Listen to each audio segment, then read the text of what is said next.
allocations in mind, we'll give you the time allocations which we have given, but with the latitude to grant more should it be necessary. I was going to request about that because we are prosecuting this application, that we just say that officially so that I don't feel pressure. I have that view. This is the kind of case, my Lord, that if you do not argue it, inevitably this case will somehow have to. I don't want anybody to accuse me I did not argue this or the other when I had an opportunity. 30 minutes will not bring heavens down. It is only 15 minutes to enable me to do the job, not for myself. Yes, my Lord, here we go again. Here we go again, my Lord. Time wasting. Let me speak. This is a court of law. I respect you very much, Council, Senior Council, and all the Council here. But please let us appreciate that this is a court of law. And when directions are made, please let's respect those directions. I'm making this direction. We have allocated time. Should it become necessary for one party to ask for more time, we will consider that. Thank you. My Lord, the first application in which we have filed these documents in the file officially called petition number 3015 of 2024 is an application dated 21st of October 2024. It is supported by an affidavit that has been sworn by this affidavit has been sworn by the Honorable David Muni Madenge.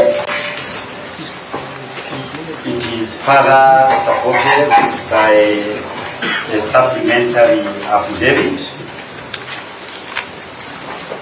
that is 21st, a supplementary affidavit of 24th of October 2024 by the Honorable David Madenge. My Lord, in addition to that, we have filed a bundle of authorities which I believe that they have been furnished to the court. My Lord, looking at my watch, it is 3 p.m. I am certainly going to require some additional time, but let me start and see how best we can manage the time that has been allocated. My Lord, in a ruling that you delivered yesterday, you made a significant point that this is a matter of extreme public importance that deals with the most weight issue that can be conducted, both with regard to the office that it relates to and to the issue of political succession. My Lord, the issue of political succession countrywide is an existential issue of the state. Existential issue of the state in the sense that this is an issue that when you read Professor Namwebe, Ben Nabweze, and when you read all these cases from Pakistan, they are the most weighty constitutional issues that can appear before any group of judges. And my Lord, for purposes of this country, we are saying that for the 2010 constitution, the matter before you, and that is why has informed the filing of this application, is one that is an existential issue for purposes of the 2010 constitution. Your Lordships, I say Your Honor, sorry for interruption. You have been muted. I am unable to follow proceedings.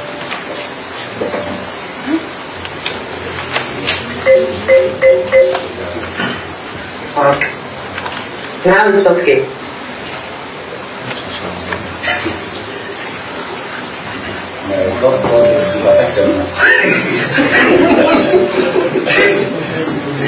Yes, my Lord. So I was submitting and saying that it is an existential issue for two reasons, my Lord.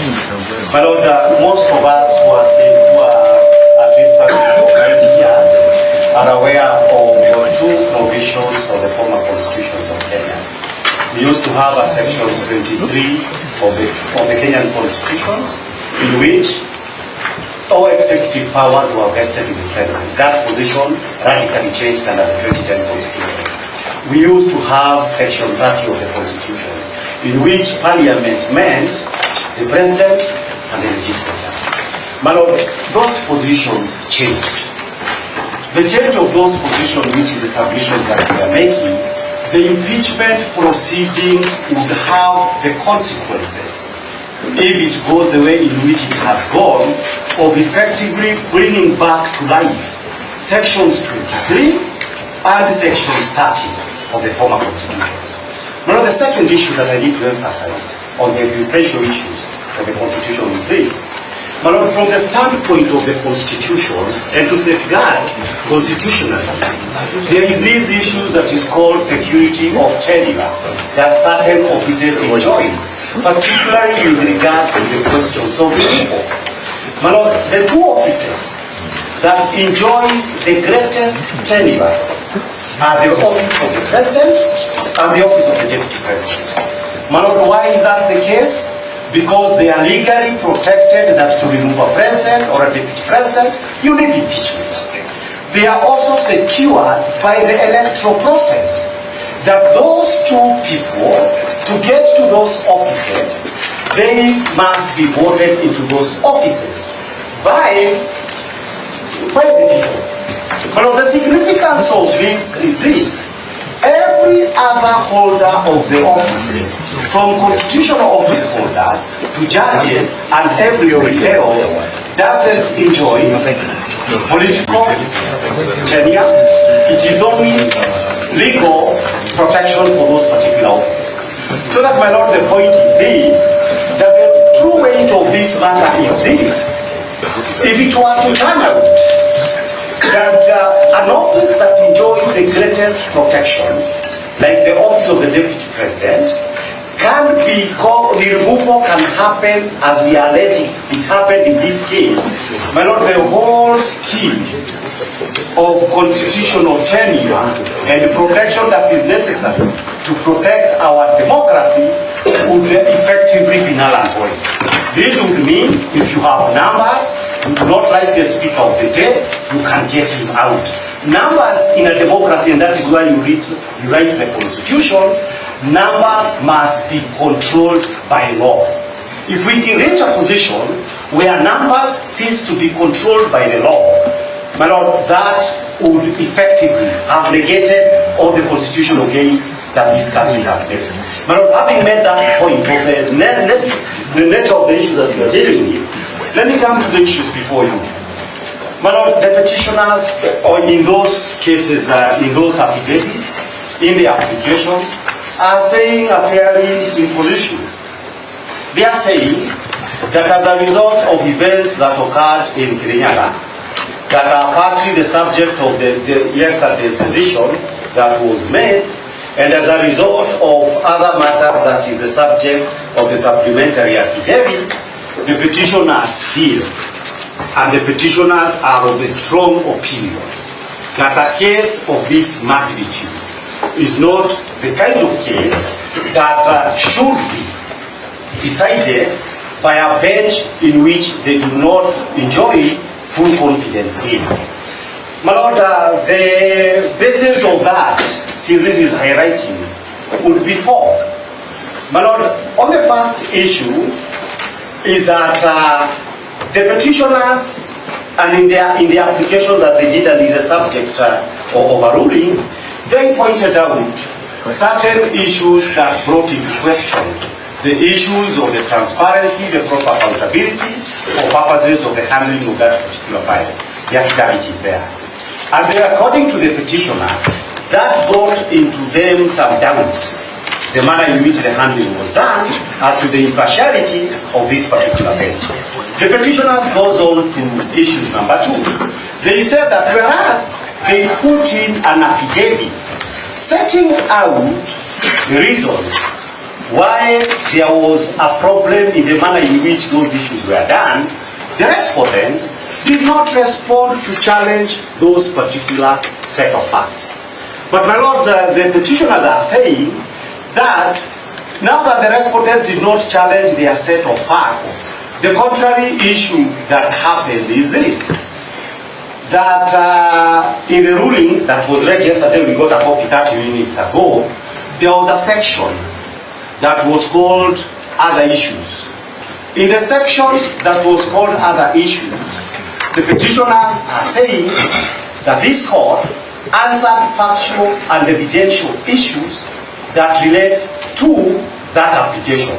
And the consequences of that is that although they had been agreed, to them that would amount to this court entering the arena of conflict between the parties, the petitioners and the respondents. And my lord, the old principle applies that a judge, one cannot be a judge of his own cause, and in any matter that they are dealing with, it should be a matter that they are absolutely neutral as far as the facts and the evidence are concerned. My lord, in our African societies, I've talked to my parents, I talked to Mr. Ogata, he said his community had the same set of issues. According to my community that I came from, in any those cases that used to be done traditionally, the first thing that would arise was this, and Article 159 says we respect our customs. It was to ask those who will be able to determine this case, are all the parties satisfied with this group of wazes that will be deciding the case? If either of the parties My community does not do that. I don't know about yours. I say mine and Ogata. Mine is... Ogata is mine. I don't know. Ogata will talk for himself. But let me have some peace. I think he wants to destroy my train of thought. So at the point I was saying, I can be happy. Ogata can defend himself what he told me. But my Lord, I'm saying, at least for my community, that issue arises. Does any of you have a problem with any of these wazes who will decide the issue? My Lord, if the issue arose that a party says, I don't want that wazee to be there or that other one, invariably, and this is communal justice, that person would pull out and get another mzee that everybody feels comfortable with. So that, my Lord, and I've appeared with you, I respect all of you absolutely. The petitioners are saying the circumstances of this matter is that we are unable to enjoy that confidence. My Lord, when the petitioners were speaking about what they said they feel, like is a three-judge bench, one in which they expect fair and square justice. That was a terminology in the case of Gerongori that we have attached on our submission. That from the word go, a party appearing before the judges should be able to feel that we have a reasonable chances of success between those judges, but more importantly, that none of the judges is connected to the cause, one, to the cause, or to the individual in which you are in dispute with. My Lord, why is that important? That, my Lord, is important because since Saturday of this week, in fact up to yesterday, the petitioner says they have been treated to a situation, and a lot of those information people have sent it to my phones because they have seen me on television. We have such a scenario that repeatedly they keep saying we are going to have what is it called? We are going to have a swearing in as soon as these three judges give those particular orders. But that cannot create confidence because assuming it is not this case, every party, and we have very many cases here, if somebody you are drinking in a bar says, no, you are going to lose that case before the persons will appear in the court. That, my Lord, is a party. Parties are not lawyers, are not supposed to be sophisticated. That party will be left certainly with a huge problem as to whether actual justice is possible. And it might actually be, my Lord, that whenever else is dealt, the petitioners will win this case. As we expect, we shall win if the petition is hard. My Lord, if that is the case, and that may actually be the case before you, but my Lord, the scenario that is backed and that is prevented by the law is a scenario where the parties lose. Because they will say, well, you have Abednasi told us, Oscar Sweetie told us, Kaliket told us, and all these individuals who are saying it was called drama. We are here for entertainment. My Lord, if judges are supposed to be treated to entertainment, and those judges are supposed to stop that entertainment, my Lord, there is a problem on the face of it. There is a notice of appeal that we have filed, and it is part of a supplementary affidavit. In this notice of appeal, Your Lordship, we have pointed the issue, and we have said one of the other issues of concern is that the judgment of this court that dealt with these other issues, that judgment, the contents of that, amounted to preempting and answering the application that I'm arguing before the court. Because those issues we are submitting did not come from the respondents, but these applications having been filed, we are arguing these applications. After, in a previous ruling of yesterday, we have effectively been responded by the court itself.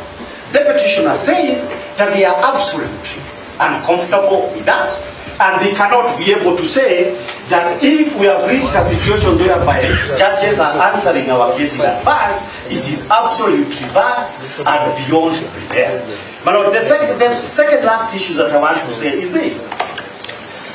The issues, my Lord, is, and we expressed that concern yesterday, we were not sure whether we would even file a notice of appeal as counsel.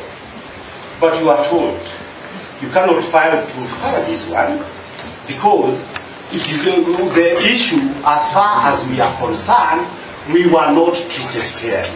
We were accused, we are playing to the gallery, as a result of the accusations and indictment that we are playing to the gallery. What effectively ended up being glossed over is the question of is a question of our own submissions. And my Lord, the basis and therefore the accusation, and we are saying we were not treated in a temperate and judicious manner. The petitioners and their advocates. Then, my Lord, we go to the deciding for purposes of yesterday, the core issue. My Lord, the core issue in our petitions, a number of them when it comes, would be the question, does the IEBC have the power to have authorized the president to say that he did it? I'm saying it is in our petition. I'm saying one of the issues that will be coming in for determination. My lords, I think it is important to just help my learned friend. We are not having the substantive application. It's a recusal. Let him stick to the issues. Let him hear the issue and the answers. But just do the right thing. My Lord, the point I was making is this. One of the questions, I want to tie it with 165. And the question is this. The question that would be arising is whether the IEBC without commissioners could have declared Honorable Kindiki to be suitable for this nomination in the letter they did to the president. My Lord, that particular issue is significant because the petitioners are saying that this court, having effectively read Article 165(4) in a manner that amounts to amendment of Article 165(4), they perceive the real danger that when a more important question arises, the same logic would be applied against them. And they are saying, this being a very serious legal issues, the bench cannot be said that for purposes of the issues actually in contention, that the people can be oblivious of such an issue. I need like 2 or 3 minutes. My Lord, having said that, therefore, it is our submissions. And as our Honorable Mucha said, nobody extracts any joy to raise this kind of an applications because judges are legal politics. But my Lord, the point that we also want to add for purposes of this application, and this is contained, I believe, in the affidavit of my clients, is of course to point out to the issue. But the Honorable the Deputy President, regarding Gachagua, by a letter dated 23rd of October 2024, did file a complaint against all your lordships, and this complaint was acknowledged by the Judicial Service Commission that it has been received. Then there is an issue that required disclosure. According to the petitioners, I wasn't even aware of this, I saw it today. According to the petitioners, is that there is a very close relationship between one of your lordships, the Honorable Judge Murima, and the Speaker of the National Assembly, who is the Speaker of the Senate, who is a member of here. That close relationship, according to the petitioners, is one that ought to have been disclosed so that parties could be able to make up their mind that are you comfortable? And we do that every day. I've actually not proceeded in a number of matters for some of the judges who are my classmates saying, keep your this, you are close to a friend. Are you comfortable? That question ought to have been raised. That issue was not raised, and as a result of that issues not having been raised and now having come to public notice, the petitioners are of the view that it would not be proper to be able to proceed in this matter. My Lord, in conclusion, what I would like before my learned friend concludes, I want you to be added another minute. Could he please, to assist us to respond, set out the nature of that relationship and where it is expounded in the affidavit? Well, my Lord, I thought that can actually come during the response, as I say. No. The duty, the burden of establishing facts is on the person pleading the facts. So we want to know that relationship so that we can respond to it. Yes, my Lord.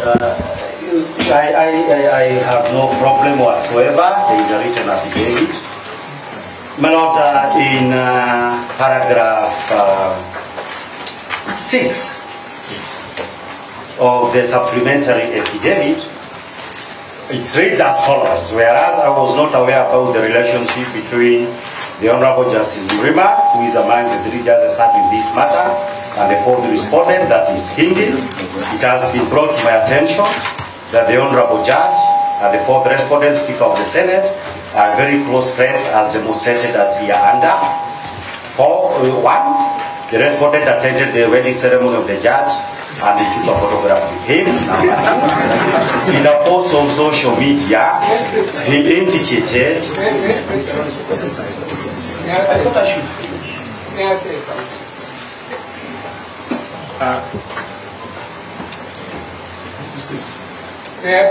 Yes. I have taken in my humble submission for small support. We are not here to destroy professions. Disclosing some of the details may not be the right thing. I think one should make a reference in a tactical manner, which the Lordship will be able to appreciate of what is going on. I would respectfully say to you that this is an area where we have also to protect the judiciary, the judges, the magistrates, the judicial officers. I'm not very sure that we should have an in-depth account of what really what is concerning. Thank you, Dr. Kaminwa. Let me explain that, my Lord. There is a new affidavit that has just come online that contains some of these allegations. It wasn't there before, and that's why we sought. Now, you may proceed. My Lord, I think I agree with Dr. Kaminwa that unless, because as I say, the source of any of this information or something that came to my knowledge, that I was sticking to what my learned colleague is talking about, unless there is insistence by my learned colleagues. My Lord, I do not see the value of that insistence as for Dr. Kaminwa's position. It is stated in the affidavit. I will not say anything more on that. The respondents can say we can have a rejoinder when the issue arises. My Lord, and the problem with these issues of somebody not continuing what they are saying is that you keep forgetting the last point. The last point, my Lord, I think that I was making is this. that at the heart of an application for recusal, the authority speaks themselves, the one we have cited, I may not have time to go through them, is these issues that are considered very important. Number one would be whether, on the basis of the accusation and apprehensions set out, would one party feel that their rights to fair trial before an independent, impartial, and fair tribunal be upheld? The petitioners on that score are saying their rights under Article 50 to fair hearing, which is absolute, would not be possible in the circumstances of this case. Number two, there is a question of the right to protection of law under our Constitution. That right to protection of law requires that for it to be protected, there must not be any doubt that that protection would be availed if it is deserved in accordance with the law. The petitioners again say they have reasons to believe, as a result of all matters taken into account, that their rights under Article 27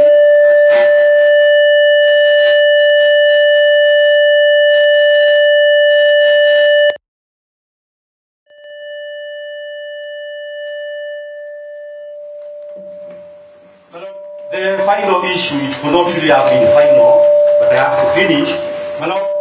The final issue that is critically important for this issue is the old notion, the old principle that justice must not only be done, but must actually be seen to be done. In the circumstances of this case, it is our submission that apart from the real issues that the petitioners have, whether perceptions, whether substantial issues, the petitioners are saying that, your lordships, they are unable to say that at the start of these proceedings, we were confident that these judges are capable of upholding our constitutional rights and to uphold justice equally between us. Lord, we are most observed. Thank you for letting me conclude substantially on what we set out to do. We are most obliged.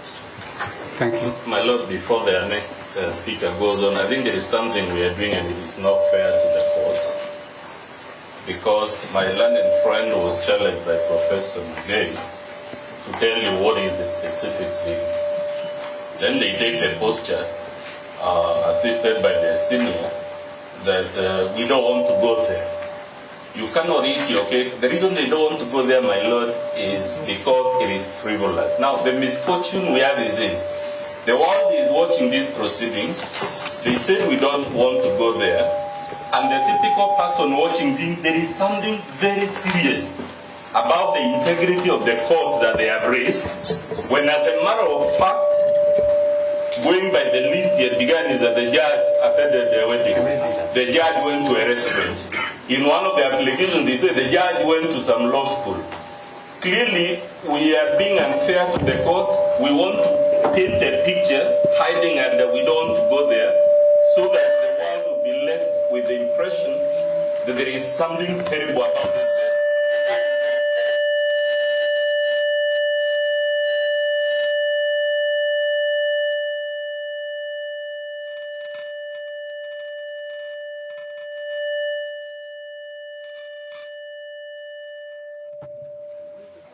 My Lord, I think it is Lord Cromwell who said, if you want to paint a picture of me, don't embellish it.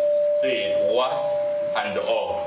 If they have any allegations now that we are broadcasting these proceedings to the world, if they have an allegation of any impropriety against any judge, they can't make the claim for the gallery, then say, we don't want to go there. We submit it.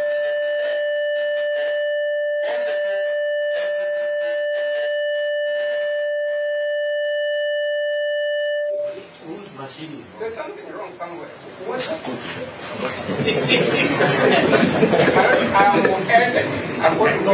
Yeah, you can't. There's something going on that's wrong. That is the gallery.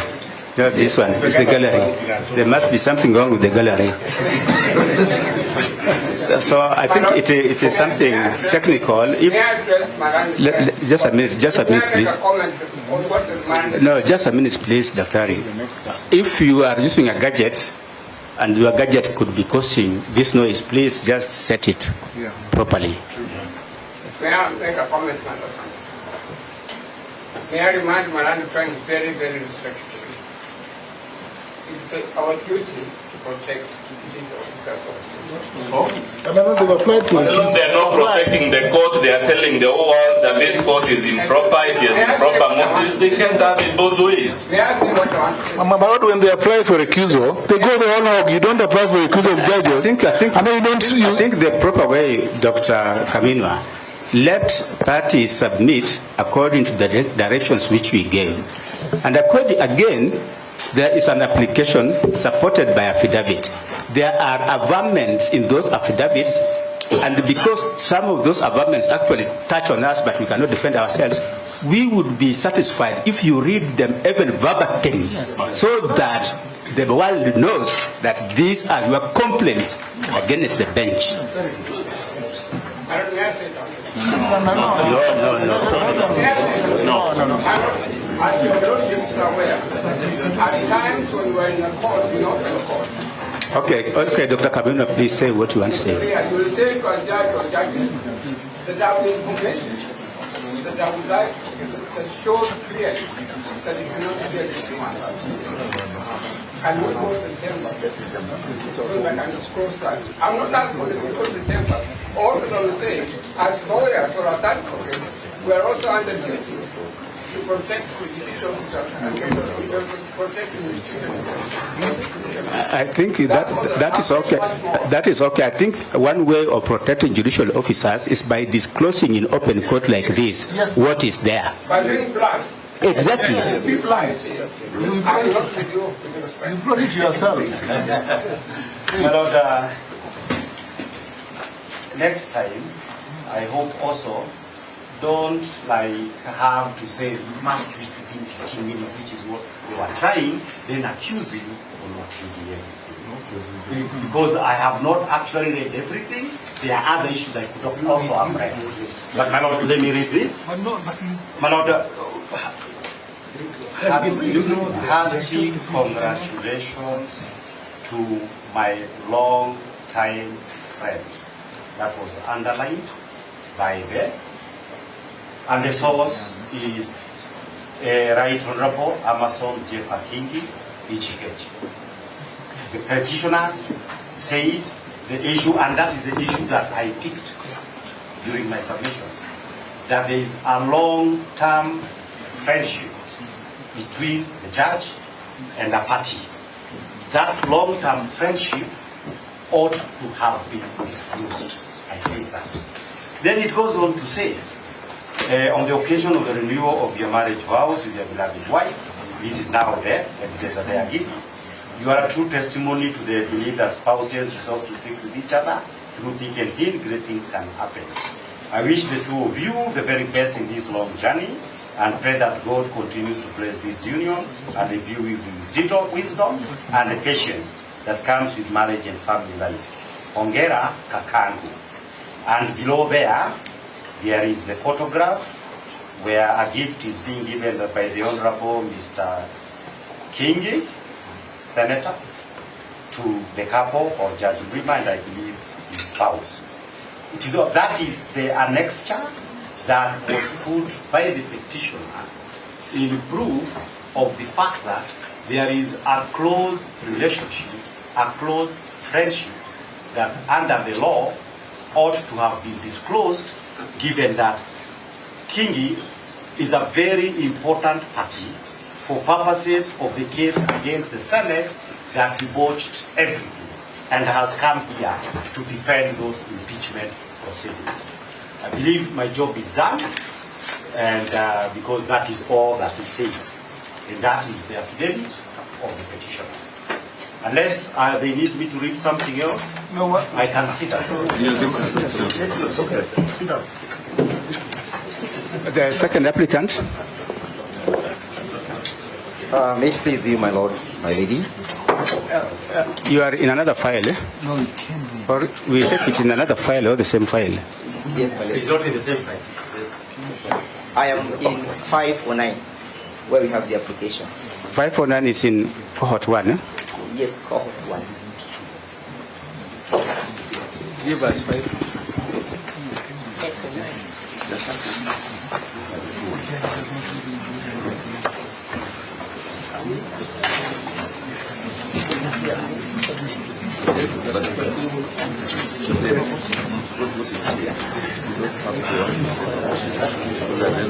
Your Lordship, with profound respect,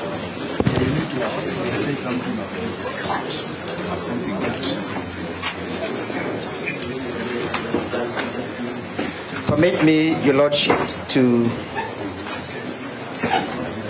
indicate that we are arguing the application dated the 22nd of October, with a further affidavit, Your Lordship, having been filed this afternoon through the court's email. Your Lordship, from the onset, it's with heavy heart, Your Lordship, that we have moved you through these mechanisms, and that, Your Lordship, my submissions are the submissions of my client, and that I'm just a vessel for putting across my client's case. Your Lordship, there is a notice of motion that seeks the recusal of this bench. The same, Your Lordship, is supported with an affidavit and an annexure. Equally, the further affidavit is supported by 2 annexures. In my submissions, Your Lordship, I will heavily rely on the facts contained therein. What's the date of your application? The 22nd of October, Your Lordships, my lady. I'll begin by indicating and relying on the Judicial Service Code of Conduct and Ethics Regulation 2020, and I draw the attention of the court to Regulation 47. Regulation 47, Your Lordship, states that a judicial officer may recuse himself or herself in any proceedings in which his or her impartiality might reasonably be questioned, where the judicial officer, 1, is a part of the proceedings, B, was or is a material witness in the matter in controversy, C, has personal knowledge of disputed evidentiary facts concerning the proceedings, D, has actual bias or prejudice concerning a party, E, has personal interest or is in relationship with a person who has a personal interest in the outcome of the matter, F, has previously acted as counsel for a party in the same proceedings, G, is precluded from hearing the matter, H, a member of the judicial officer family, has economic or other interest in the outcome of the matter in question. A recusal by a judicial officer shall be based on specific grounds to be recorded in writing as part of the proceedings. Your Lordship, it is my client's, the petitioner's case, that this bench should recuse itself on the ground contained therein. Permit me to begin by indicating that yesterday when the court was delivering its ruling, it indicated actual bias on the part of the parties before you, Your Lordship. The petitioners were condemned in a wholesale, in disparaging language coming from the bench, a language that indicated prejudice or bias on the part of the petitioners. It was indicated by the bench, Your Lordship, that despite the heavy submissions, the authorities that we quoted, we were not addressing the bench, but addressing the gallery. It is so prejudiced, Your Lordship, that such perception on the part of the petitioners culminated into the court not even taking note of most crucial issues that we had submitted on. For example, despite the appeal that is now being launched, the court failed to take into notice of the question of delegated authority. It is a considered submission, Your Lordship, that had it not been for the bias and the prejudice that the court has on the part of the petitioners, such would not have escaped the mind of the court. Your Lordship, further, the court made further remarks that they take great exceptions with the remarks of the petitioners. When the court indicates that they take great exceptions with the remarks of the petitioners, it's a prima facie indication that the court has descended into the arena of dispute, and that the court therefore becomes or takes a defensive approach in the manner in which the prosecution of the case is being conducted. Your Lordship, a judge must at all particular time be a solemn person, slow to anger, and of good temperaments. Your Lordship, the statement indicates that the court has taken a position as against the respondents, the petitioners. And the position is prejudicial to the petitioners and erodes their confidence to continue appearing and making submissions before this court. It was the observation of this honorable court, Your Lordships, that my client indicates that the court made further findings that the petitioners were not pursuing the urgency of the applications. What a reasonable man, a bystander, a fair-minded person, listening to these statements, internalizing them, will come to a conclusion that the court has taken a hard position on or against the petitioners. The test of a fair-minded person, Your Lordship. My Lord, we really to intervene, but my colleague, if he is added time for it, it's okay. But let him tell you how, yes, the ruling you issued will be a basis for an application that was filed long before that ruling. Your Lordship, if he may be patient, he'll have his chance to bite the cherry and respond in that manner he so thinks that he should. Your Lordship, the application has also indicated that Justice E. Ogola is closely associated with his spouse, who serves in the Water Kenya Towers agency. The averments of our clients, Your Lordship, is that this is a matter that ought to have been disclosed at the inception of the proceedings. Let me get you right. You mean the judge is closely associated with the wife? No, that is not my statement. Yes, what is it that you said? Repeat for the record. May I repeat for the record? So that the court may not again misquote me. Proceed. Your Lordship, the spouse of His Lordship, one Florence Oluoch Auma. You point to that issue? Yes? There's a disposition to that issue? Yeah, there is a disposition to that issue, Your Lordship. That Florence is the wife? Yes, there is. Paragraph? Yes, paragraph.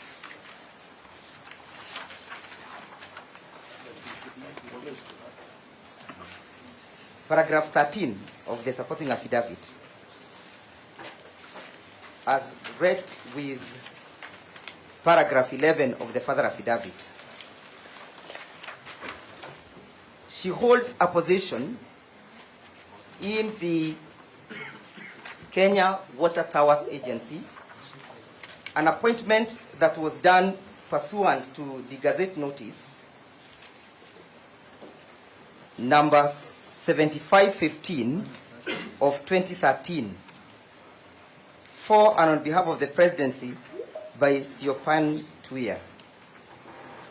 Your Lordship, it may go on record that the sixth respondent who initiated or made this appointment is a party in these proceedings, and that the parties. No, my Lord, that's not factually correct. I'm not getting you right, and I'm sorry for intervention. Where are you lost, my Lord? Here. If I'm looking at the same document as you, Yes. the Gazette Notice 7515 was issued on the 7th day of June 2023 by Soipan Tunya, That's correct. Cabinet Secretary for Environment, Climate Change and Forestry. That's correct. The sixth respondent in this proceedings is who? He's the president. Then, where is the next one? I'll get there. I'll get there.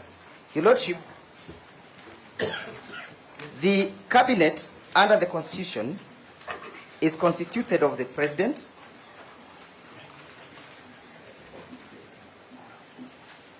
and the cabinet secretaries appointed there rather, and the deputy president of the Republic of Kenya. That Siopan Tuya is an agent of the presidency.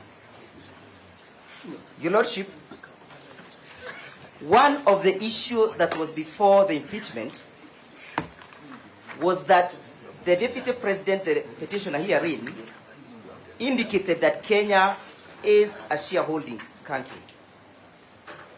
There are shareholding agreements before you, and that positions either in parastatals or corporations were to be shared in accordance to that share agreement. My Lord, that is the reason why his client got impeached. That is not anything that is before you for determination. That is the reason he got impeached. To be given an opportunity to respond.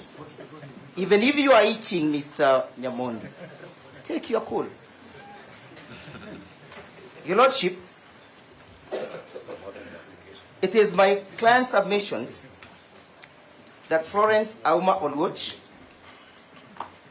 may have been a beneficiary of that shareholding. Your Lordship, finally, Your Lordship, we have... Just a minute. It is extremely unfair and unjust, especially for an advocate to mislead or what you have said to play to the gallery. Can you read paragraph 12 of the affidavit? So that he does. No. Yes. Let's hear it from him, where he says that the said board is chaired by the president, who has. So can you kindly do it properly so that you don't? I'm sorry, I'm not. Excuse me. No, excuse me. No. Hold on. Your Honors, your Ladyship and my Lords, they will have time, as you said, to respond and say all these things. If he's saying nonsense, they'll stand up and say so. But this constant interruption is intended to derail this hearing. Let them respond when their time comes. Yes. And stop bullying people. And we abhor the condescending nature of the respondents. Everybody here has been instructed by a client either to speak sense or nonsense. So that being the case, the condescending attitude is completely objectionable. And everybody should take their seat and use their time with sense. If sense can only come from them, they do it during their time. Thank you very much. Sir, can I finish what My Lord, saying? may I be protected to urge my application and the respondents be granted opportunity to respond? Finish what I was saying. You will have your time. I know I will have my respond. time, But please, this is the application being presented. Let's not have other things. It has been served upon you. You will respond. Just permit me to say one thing. Just one thing. Your Honor, if I'm allowed to just say something. Just a minute, just a minute, Council. Let applicants finish their case and then people will respond. Because this interjections is just going to affect the conduct of the proceedings. It's very unfair. Let everybody have a chance. Each person has 10 minutes, others have 5 minutes. Let them utilize their time. But these objections in between is unfair and it's affecting the flow. That's the fact. Come to court and say that. My lords, this is what I want to say.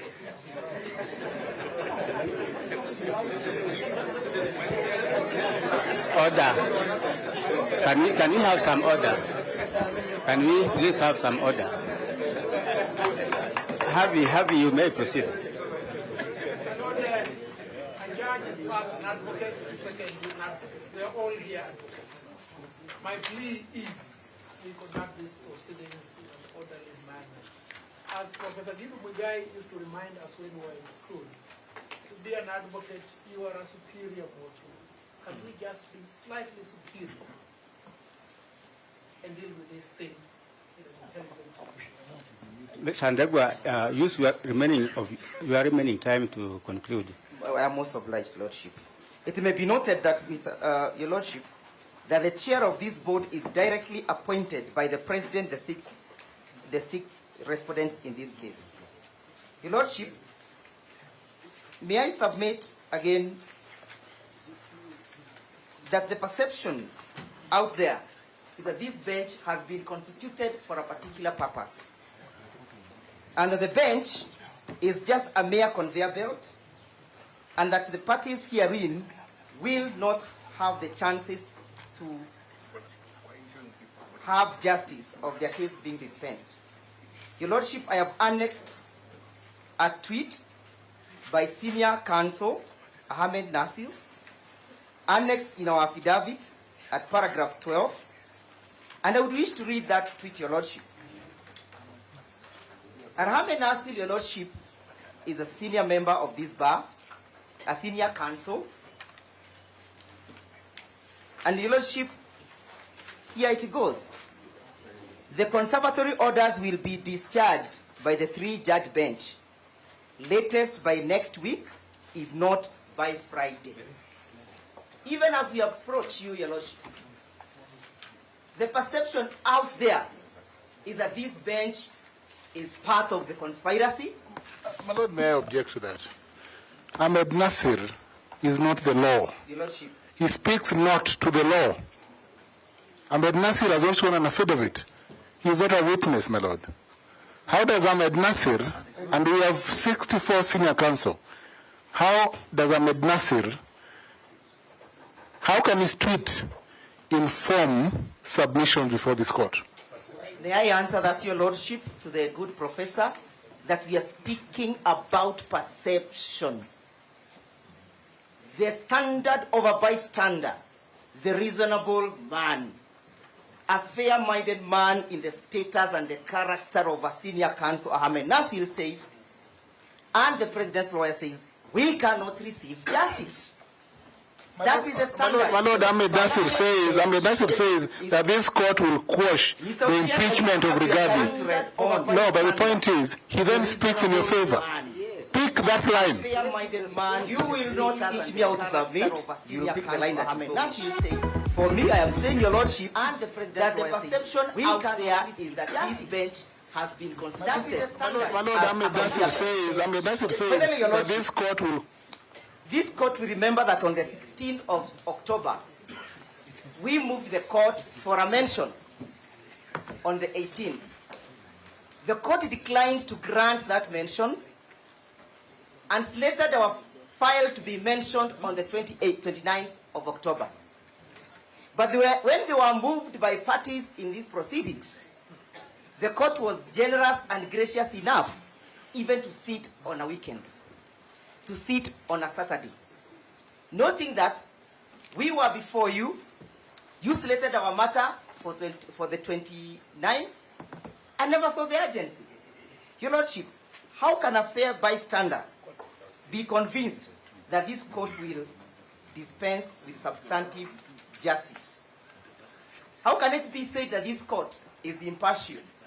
Your Lordship, the question of a spouse being linked to a judge, as indicated by Rule 47, is of paramount importance and something that cannot be ignored.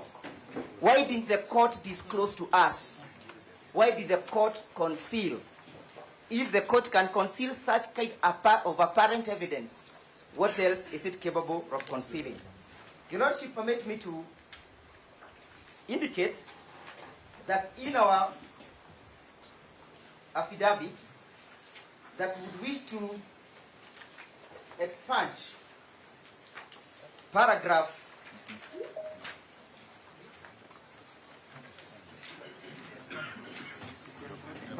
16 of our affidavit, supporting affidavit, will not rely on it, and paragraph 10 of the same affidavit will not rely on the same. But the standard, Your Lordship, is that of a bystander. Ahmed Nasir spoke, and he has a following of over 1 million on his Twitter handle. That is, the perception has been created to the Kenyans that this bench, 1, is a conveyor belt, 2, it is considered for a particular mission, 3, it's part of the conspiracy. Your Lordship, we urge you to uphold our application and grant the prayers sought. Your Lordship, my learned friend Mr. Macharia will highlight on the authority with the authority in support of my submissions and those of Kibe. Sorry, just a slight clarification on the expansion. Paragraphs 10 and 16, if I had properly. Yes, that's of, correct. of the supporting affidavit. That's correct. I don't know whether we can do that through oral submissions. You cannot expunge a paragraph from an affidavit as it is evidence before the court, and it has to be considered, it has to be challenged in all ways. Number 2, if you expunge paragraph 16... Can you cover it in your response, please? I may, but if you expunge 16, I have a problem with that. There is no application before you. If you expunge paragraph 16 from the affidavit, there is no application as being urged before you. So we need all this clarification. Let's not take things lightly. Yes, Your Lordship, yes, it is true that the paragraph that I seek to expunge is paragraph 16.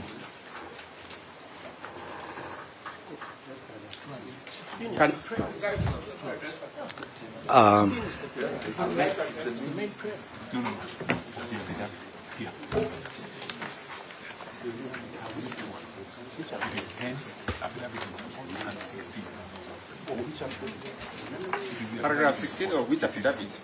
By who? It is the affidavit of the 22nd of November, paragraph 10. And 16 is the applicant's affidavit. impeachment and That is yeah, you said Obuli Namenya.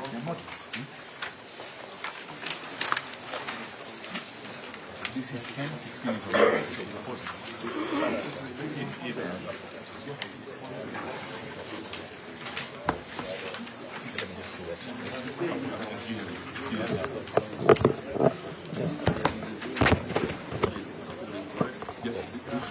My Lord, permit me with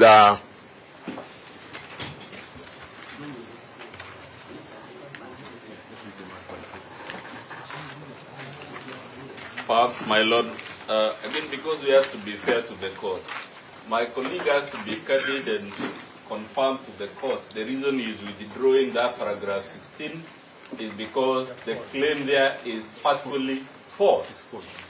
Because you can't just withdraw and leave the world thinking... We are not even seeing that paragraph 16. Can you read it, the paragraphs we want to withdraw? And 10 and 16.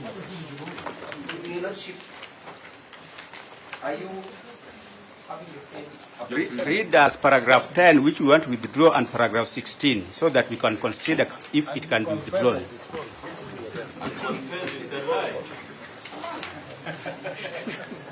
In English, just read it. We give Mr. Devoa, my lords, your leadership, the opportunity to finish his subject. Yes. Let him read those paragraphs. Yes. So that we can sit down. No, I agree. I'm just saying, protect him from these tutorials that he's getting from this side.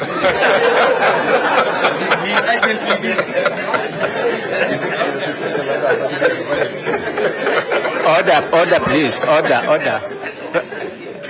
Please read us paragraph 10. Your Lordship, I wish to say that most respectively, I wish to say no more in respect to the paragraph. This is a direction from court. Read paragraph 10 and paragraph 16. Read Paragraph 16 reads, paragraph 10 first. May I have some peace, Your Lordship? No, listen, please, listen. Who is in conduct? Listen.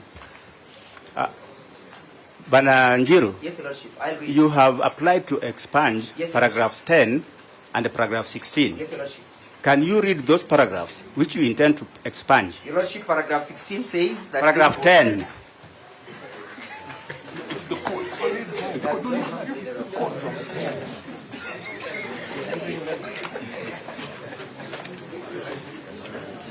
And Your Lordship, may I take note that these paragraphs have been expunged?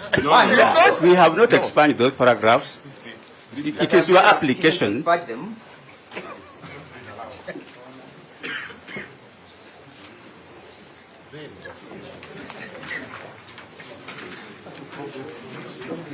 The petitioners have credible information that Honorable Mrima is a close associate to the proposed deputy president, one Mr. Kidore Kindiki, and that the said judge failed, refused, or neglected to disclose those facts to the parties at the inception. The basis of the application to expunge that particular paragraph is on the basis that the same has been linked to the affidavit sworn in petition 015. Paragraph 16, that Lady Justice Mugambi is conflicted as she should recuse herself, as she was Mr. Kidora Kindiki's LLM student at Moi University. We have no LLM program at Moi University. Professor You Jenda, have your time to submit, sir. Each him. And that's why I'm expunging it. That's why I'm expunging this paragraph. That is what my client said. A crucial issue that she failed and or refused to disclose to the parties. My client has learned that she was not an LLM there and that she only took her degree in that university. We have no objection to anything being expunged, subject to the court observing that if this witness has lied about these two issues, what else has he lied about?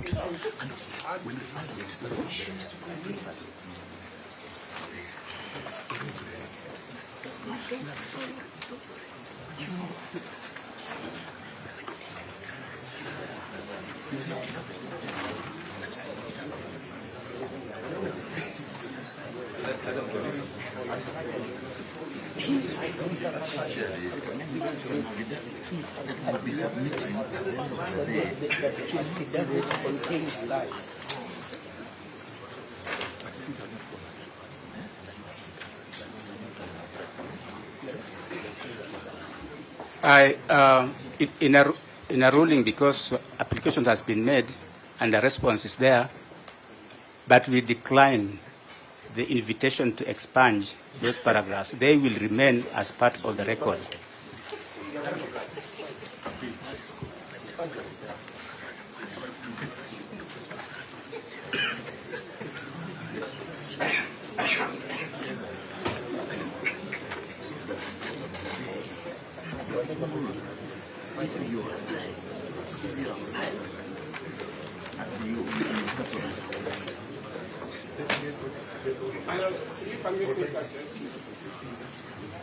Dr. Kamuna, we would appreciate if you want to address us in the course of the as in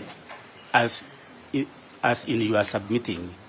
Is that the position? Yes, that's my position. Okay, proceed.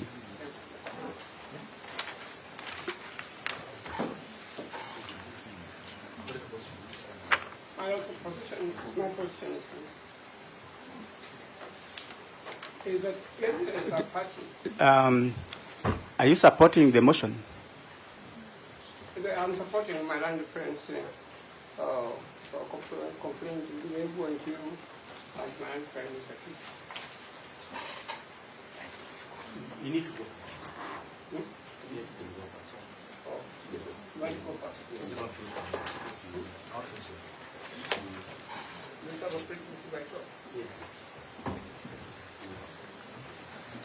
Thank you very much to my senior my lords. I'll take about 15 minutes. Mercifully, my issues are issues of law. They will not incite any shooting up from my respondents, or should not.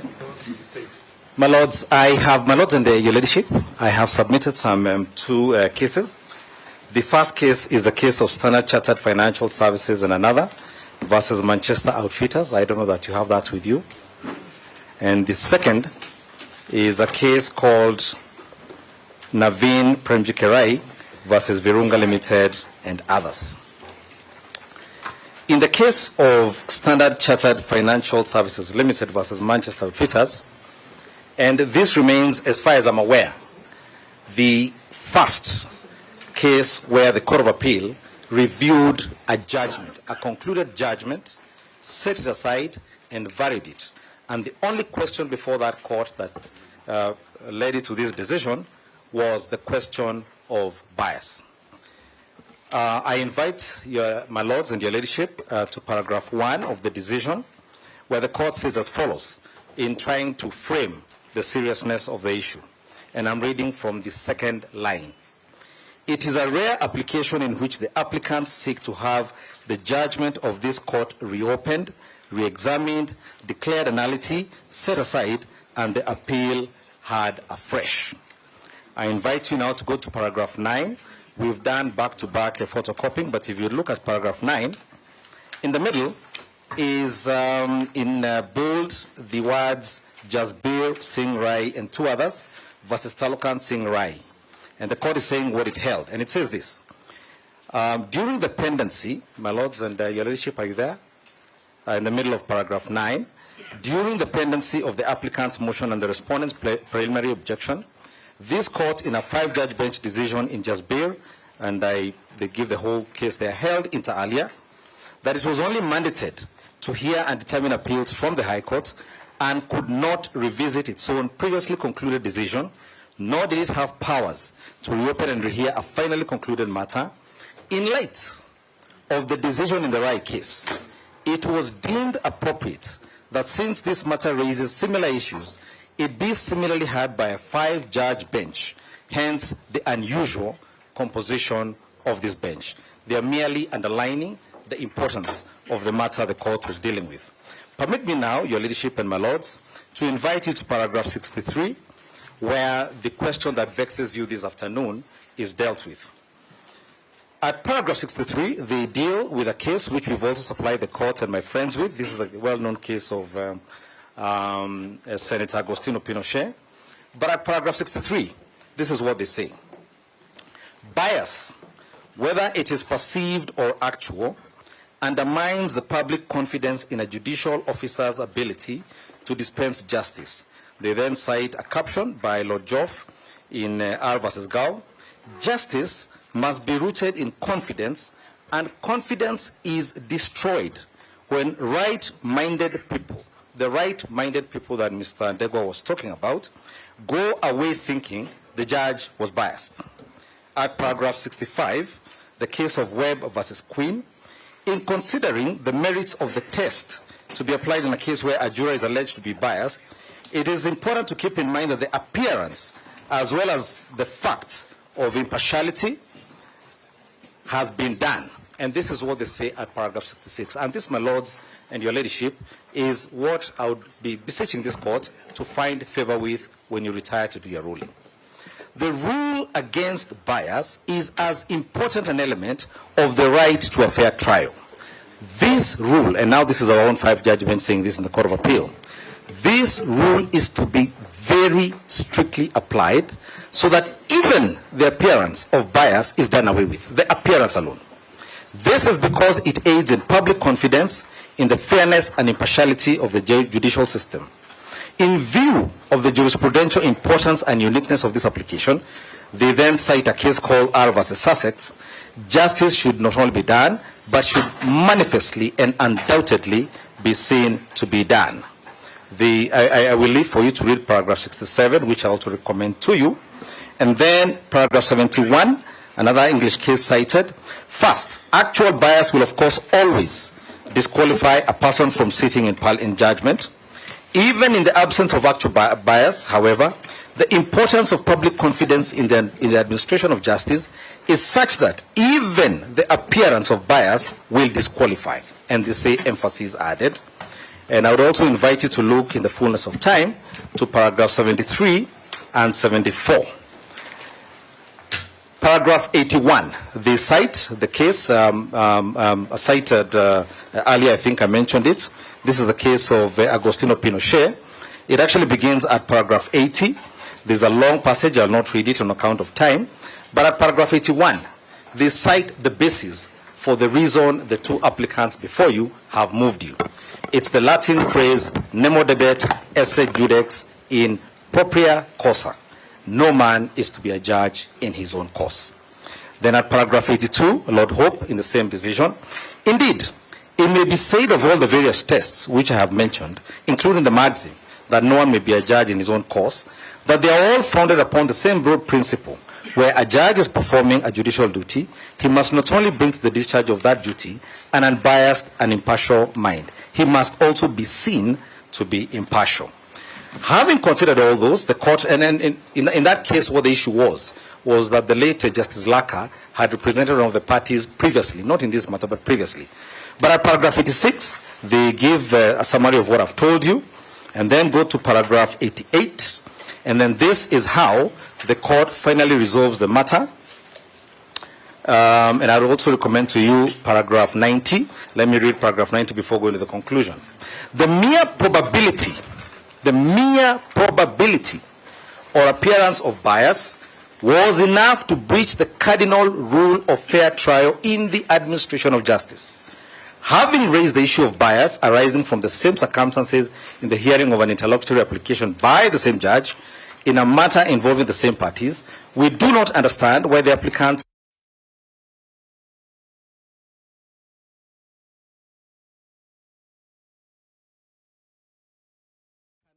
underrated.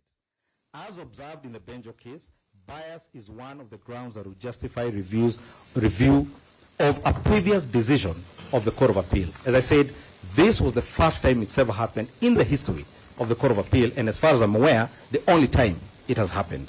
So at paragraph 95, this is what the court says. Accordingly, we allow this application, declare that there was a failure of justice in the judgment dated 4th October 2002, and we accordingly invoke the court's residual jurisdiction to correct that injustice by reviewing the judgment and setting it aside with all the consequential orders. Now, my learned friend, Mr. Kibe, has referred you to a passage that my good and learned friends for the respondents insisted must be read. And this is a question of the attendance of a wedding where gifts are shared by a judge who, the gifts are received by a judge by a party who is before this court. We are before this court because the first petitioner was impeached in the Senate. The Speaker of that Senate is a party in this case. In the document presented by Mr. Kibe, the Speaker describes the judge, and there's nothing wrong with having friends, as I should say, I need to say this. He says, my long-time friend. This is what he says. Now, we found a decision, and I've shared it with you. This is the case of Naveen, where on all fours, a similar situation occurred. And I invite the court now to look at paragraph 70. And allow me to read this, because I won't be reading anything else after I read this. This is what the court, this, as I said, is Naveen Kerai versus Virunga Limited and others. I begin to read. I say paragraph 70, please forgive the coloration of the authority. And this is a 2022 decision. So both the Standard Chartered case and the case before you were determined under the current constitution. And as I'll be demonstrating here, they also took into account the judicial code of conduct. I'm reading from paragraph 70. In this matter, the third respondent declined to recuse himself. This was a matter of an arbitrator appointed under Article 159. Declined to recuse himself on the basis that the relationship between him and the counsel for the first and second respondents was a professional one. This court, however, takes judicial notice of the fact that in the Kenyan context, invitations of colleagues to weddings is extended to those that one considers close, and such invites are not extended to all and sundry.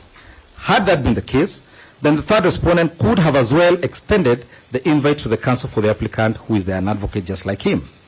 Given the circumstances, this court arrives at the inevitable conclusion that apart from being a professional colleague, the third respondent and counsel for the first and second respondents are friends.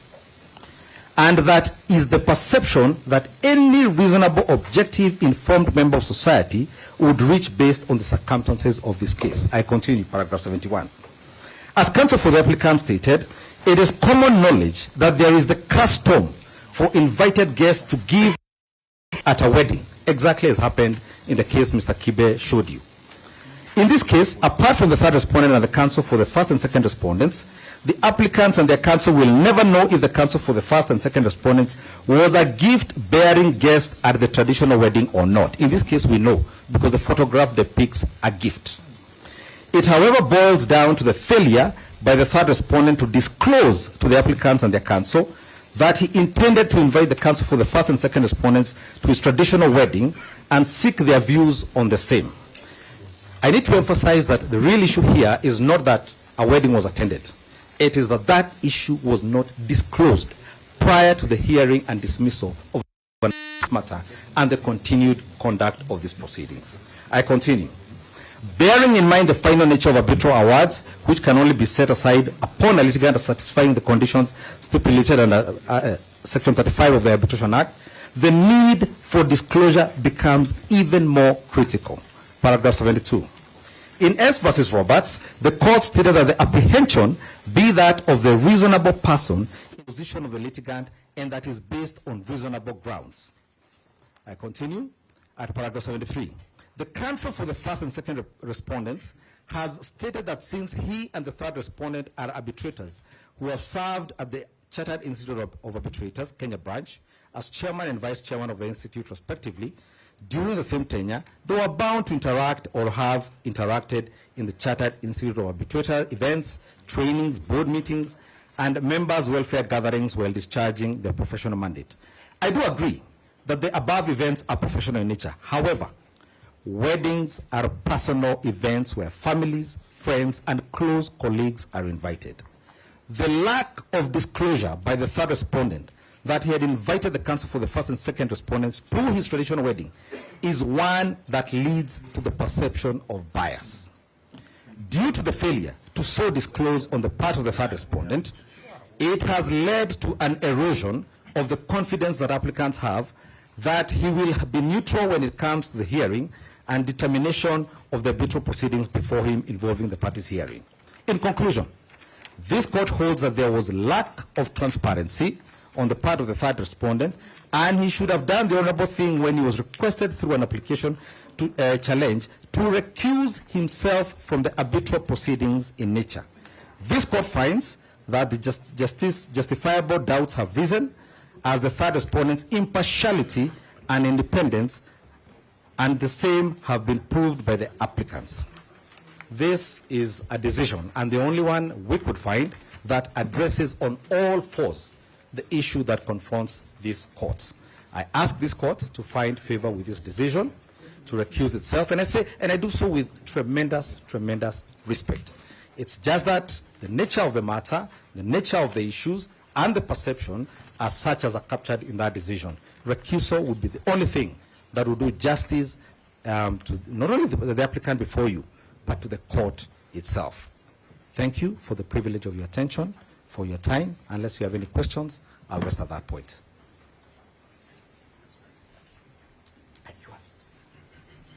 I said it. Soft copy. You have.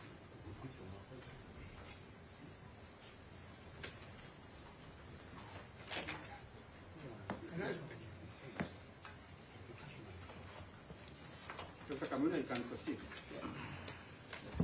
My Lord, it's my humble submission that your Lordship must exercise flexibility. The usual case law making for recusal is inapplicable in this case. As a matter of fact, I can say to you very, very respectfully, if there are parties, indeed there are, who do not want or who do not wish to see you hear this matter,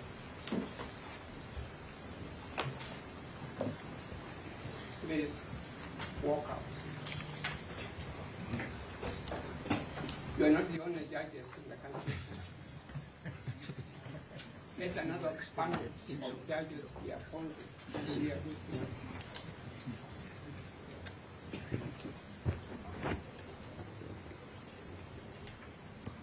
My Lord, if I may say so very respectfully, to refer to my own history.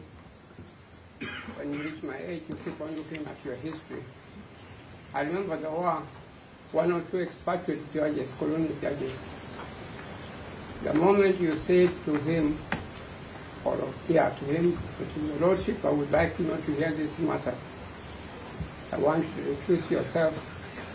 His response was, okay, Khanima, if you don't want to hear this case, let another judge hear it. That is the attitude you should take. Those of us who have had the advantage of receiving higher education know when you're giving introduction to philosophy, you are taught that perception, the first course you take is perception and reality. Perception and reality. When you're studying philosophy, perception is a very important concept when it becomes the arena of politics.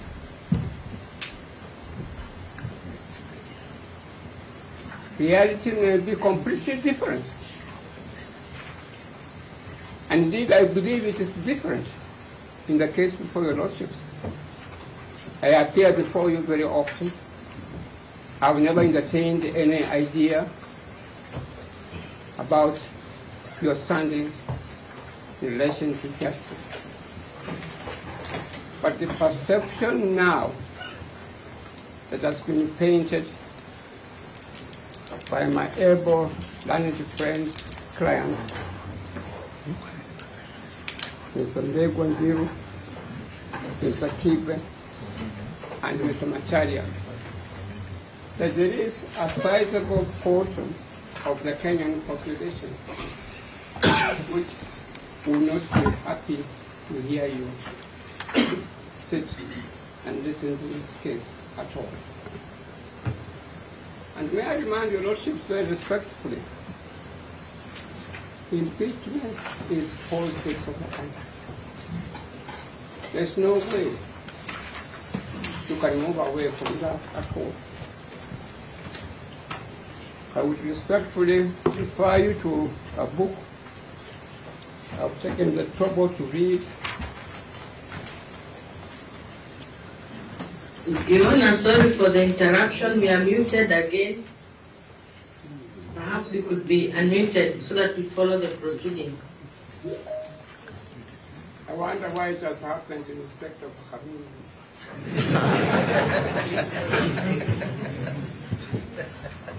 Can I speak now? Can I speak? Yes. Yes. Yes. Your Honor, there is a book here, Politics of Presidential Impeachment. Politics of Presidential Impeachment. I've taken the trouble during the weekend to read this book. Impeachment is politics of the country. There's no way you can remove it from the politics of the country. And that's what I'm saying very respectfully. That as you have been told, there are some people who feel very strongly that it should not be this case. Get out. Let them get other judges to hear the case. You have no vested interest in the matter. There's no reason for you to remain in the case when other people do not want you to hear the case at all. May I remind you, my lords, when you are hearing impeachment cases, advocates should be able to think broadly and bring to your notice the culture of the people that you are studying. There is a little song that is sung by a little girl in Kenya. To those of us who listen to the Kenyan radio may have heard of it. She says in Kiswahili, Kenya ni nchi ya watu akili kidogo. She sings very beautifully. Kenya ni nchi ya watu kidogo.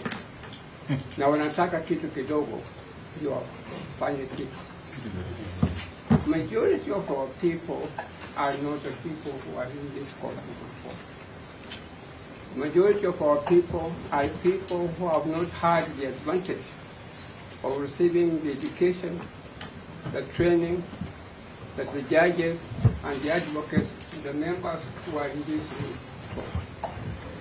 And as one of my land friends very aptly pointed out, majority of the people believe that the case before you has been engineered by the politics of the country. And if some of them believe that your lordships cannot hear them, again, I say to you very, very respectfully, you stand to lose nothing. You better leave the case, let other people hear the case, and you will continue to maintain your name. My Lord, to go back to the politics of impeachment, this matter was passed out in the National Assembly. The National Assembly very overwhelmingly stated that the Deputy President had been impeached. It was then referred to the Senate, and the Senate again stated very overwhelmingly that the Deputy President was guilty and convicted accordingly. My lords, the stories that one hears in the streets of Nairobi, the stories that one hears elsewhere, you cannot afford to ignore it. Stories like members of parliament were each given handsome amount of money. That may be so or may not be so, but it doesn't matter. They have made the point that the members of parliament received bribes and they handed down a decision which majority of people believe that it was a corrupt decision. You cannot afford to ignore that. Now, when you go to the Senate, you are told the same thing, that the members of the Senate received money in what is called white partial or something, white partial. They received money from known people. Again, you cannot afford to ignore that at all. Now, when they come to the judiciary, they expect the best. They expect people who have got integrity. They expect people who can hear them and whom they cannot suspect at all. But if then they are suspecting some people, whether truthfully, whether honestly or not. It is my humble submission, the natural thing as a judge, if I was sitting where the lordships are sitting, I would say, as Haminwa, I'm walking out. Do not say. It is the judiciary that people have got confidence in. And if I may remind you, lordships, very respectfully, it is the judiciary that people of Kenya actually have respect for. It is the judiciary, the judges, that people think that they can do good in Kenya. When we had a program in the year 2007, it is the judiciary that served the country. When we had a program recently during the time of President Uhuru Kenyatta, and the matter went to the Supreme Court, it is again the judiciary that served the country. Now, if you find people now are questioning the very institution of the judiciary, it's my humble submission that as a judge, just say thank you, I'm moving out. That does not necessarily mean that there is something wrong with you at all. And as I've said, my lords, I've spent many years appearing before your lordship, Mr. Justice Okola in Mombasa. At no time did anybody ever open his mouth and say to me that, Haminwa, this Justice Okola is this, is this, is this, is this. Nobody ever did it. My Lord, Mr. Justice Murima, I've had the privilege of appearing before him in many cases. There are cases where you have given me ruling. There are cases where you have not given me orders at all. But at no stage did I ever entertain an idea that there's something wrong with Justice Murima. We have confidence in all of this. But now, we have this conflict of perception. There are some people who feel very strongly that Justice Okola should be out. Justice Murima should be out. And let me judge, may I say, I'm letting you, I'm not discriminating against you. I'm one who has fought for rights of women. And I kept on shouting very loudly that we want women judges. I have not had the fortune of appearing before you very often. Actually, you have on a couple of times. Sorry, my memory is letting me down. But my Lord, may I say, I have had the opportunity of appearing before you. And may I say this much, my Lord, if you go and check the Judicial Service Commission records, you will not find a single letter from John Haminwa complaining against any judge. I have never done such a thing at all. It's because I've got confidence in our judges. I've got confidence in our magistrates that they deliver justice. But I'm just saying you, my Lord and my Lady, if at this time we have some people who feel very strongly in the camp because they may not get justice before you at all, please walk out. Don't continue to get the case. And indeed, the people who are saying that your lordships or my lady do not hear this case, when they are speaking, you cannot really criticize them. They have got some valid complaints. My Lord, United States of America, which I had the opportunity and the privilege of getting and studying their jurisprudence, they gave me additional legal education. United States of America, which has an impeachment provisions like Kenya, for 200 years,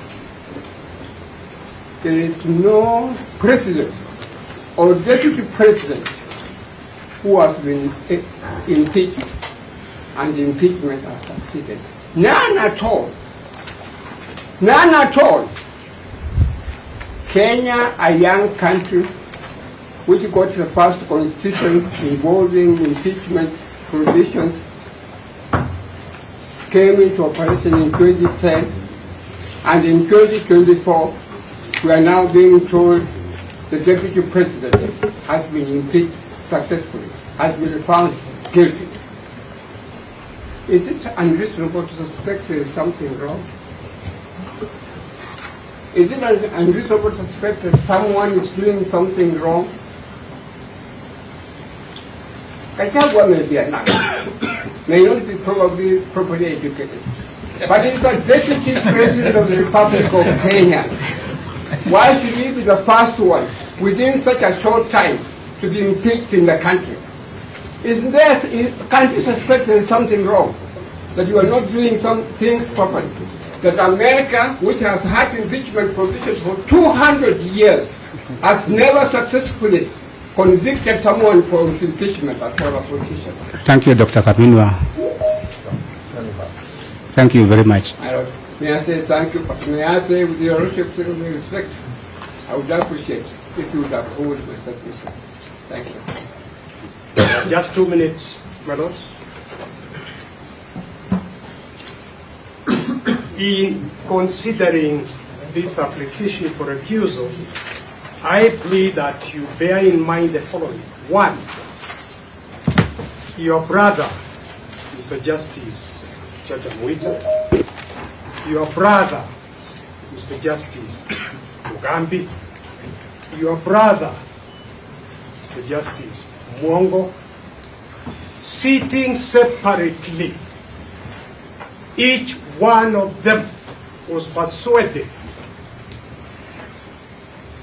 that the petitions and the notices of motion asking for conservatory orders raised weighty constitutional issues. That is why this bench was constituted. Those weighty issues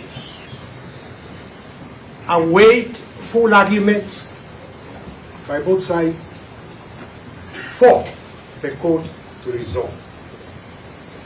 Number two, the weighty issues are around the petitioner applicant, the deputy president, challenging and seeking to have the impeachment quashed. In the interest of time, I will not restate those weighty issues. They are in the record before, but they are there. Challenging the impeachment and seeking to have the impeachment quashed. For the sake of this country, today and going forward, those are issues that must be heard and adjudicated by a bench that has no issues of bias, apparent or real being raised against. So for that reason alone, please accede to recusing yourselves so that another bench will be set up to adjudicate on those issues. So I thank you.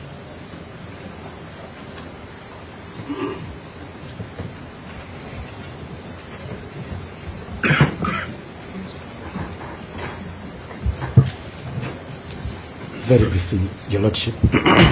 My name is Gachagua. I would like to talk about just 3 aspects on the subject of recusal, and I'll be making reference to 3 materials. I believe they've been circulated. That's a recent Supreme Court decision delivered on 11th of October 2024.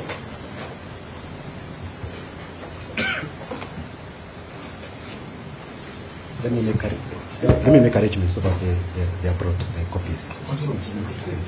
Yeah. Your Lordship, on my right and on my left are counsel who are involved in this matter where the Supreme Court was asked to recuse itself. Which case? This is Dairy Limited and 5 others versus East African Development Bank.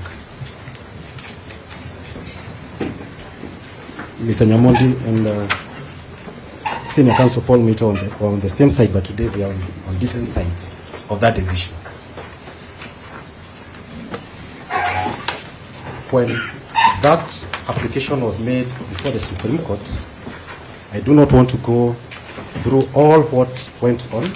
I want to go straight to paragraph 27, where the court said, having arrived at the inescapable conclusion that we are being accused of bias and working towards an undisclosed predetermined outcome, we are strongly persuaded that our further participation in these proceedings will not serve the ends of justice, at least in the eyes and perception of the appellant/applicants. Consequently, and inevitably, each of us on this bench does hereby recuse him or herself from further participation in the hearing and determination of the appeal dated 25th April 2023 and filed on 26th April 2023.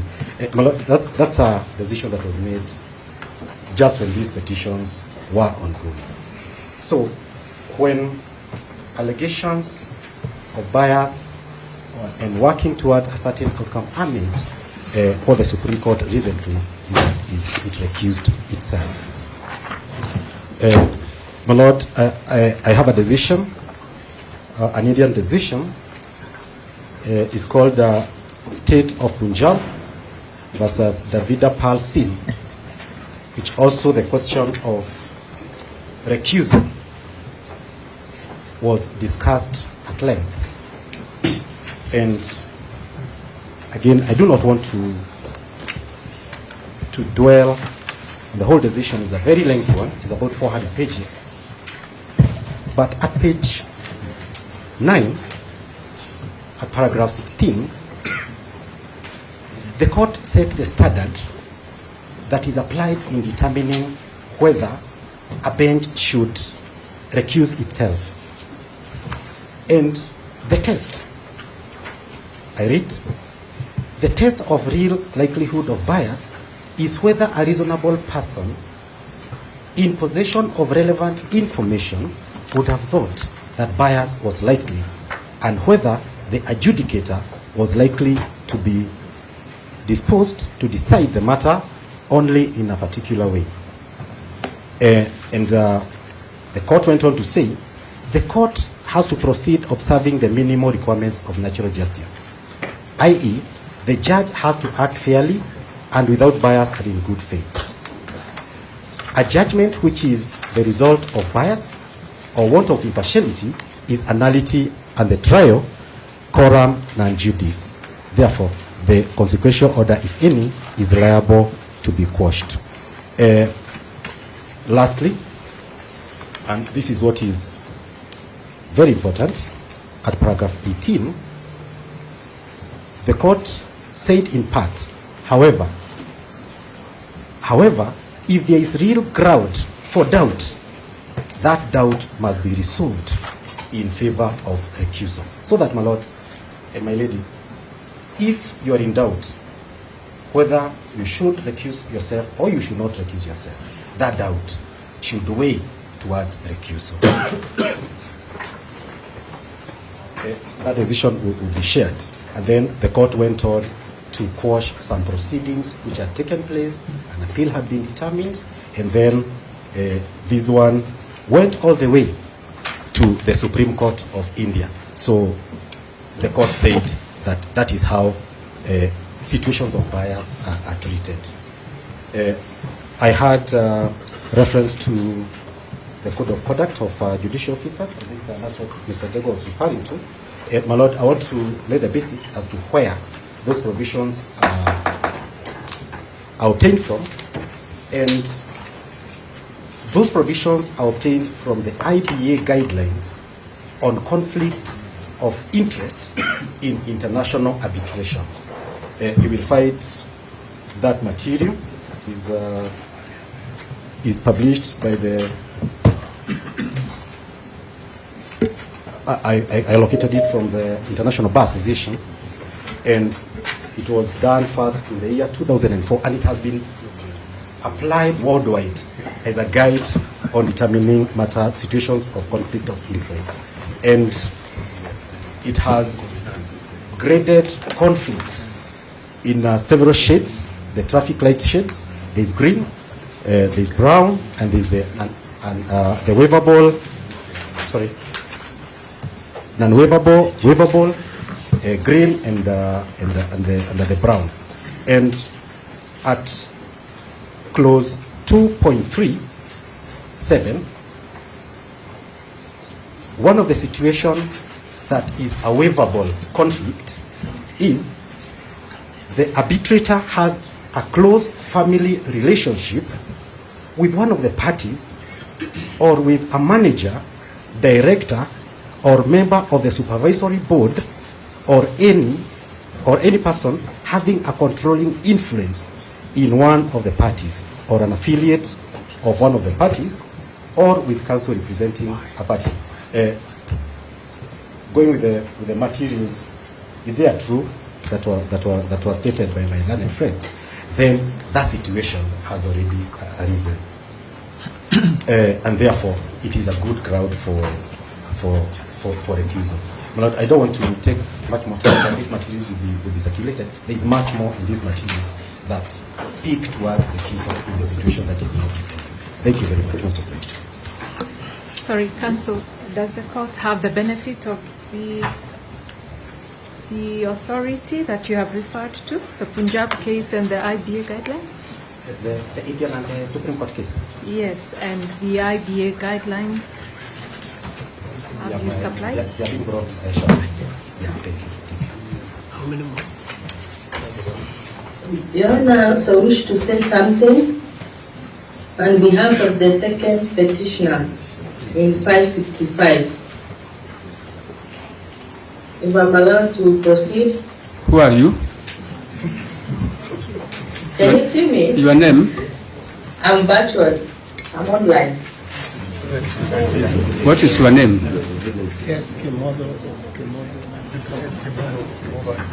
What is your name? Kimodo Teresia Wanjiro Makazi from Kiriboya. Yes, proceed.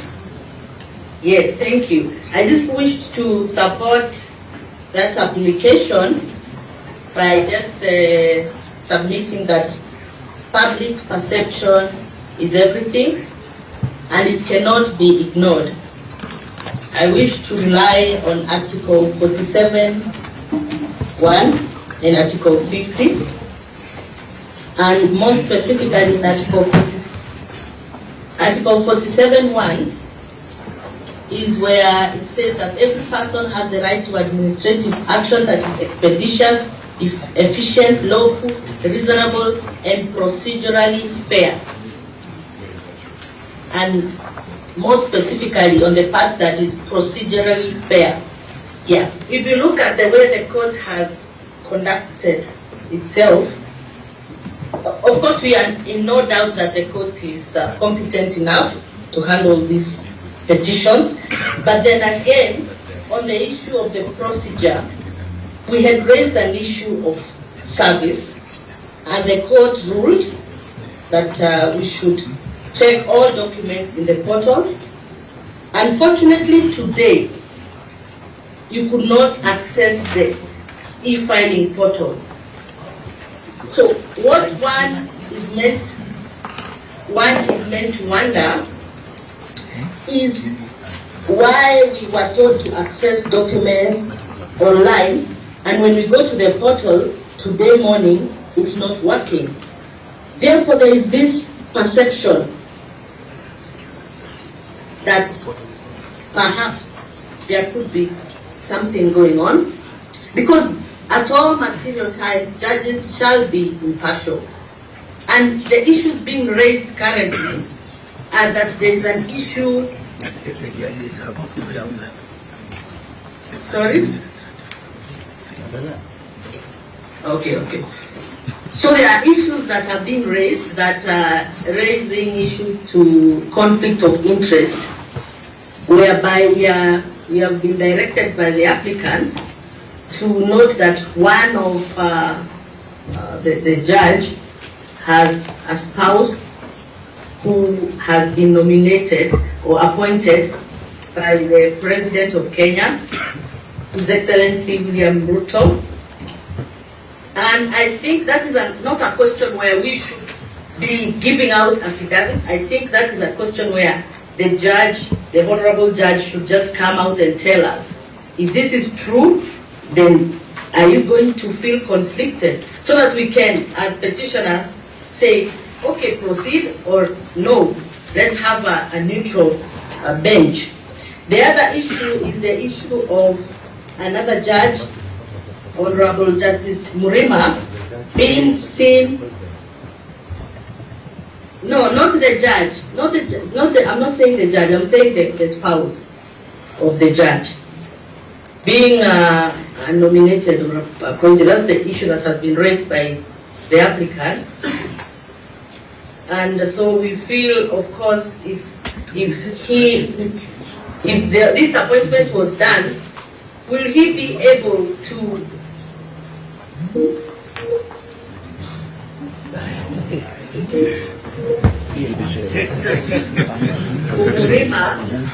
attending a wedding ceremony, Kingi? So the issue is, and they are long-time friends, will he be able to disappoint a friend? You know, these are the issues that the public is asking, and it's the perception anyway. So in issues such as this, we say these issues are very important and they cannot be ignored. And there's no point of, if people are saying we don't want the bench, it's not so hard for the bench to say, okay, just let's go back to the Chief Justice, please appoint another bench. There's nothing wrong with that. We know the judges are competent enough, but then if the issue of conflict of interest is arising, then the best thing to do before we go to the substantive issues is to pen everything down and say that go back to the drawing board and appoint a new bench. That's all. Yeah, please, Your Lordship. My name is Daniel Manzo. I do appear for the third interested party, White Party Democratic Movement Party, together with Mr. Kala.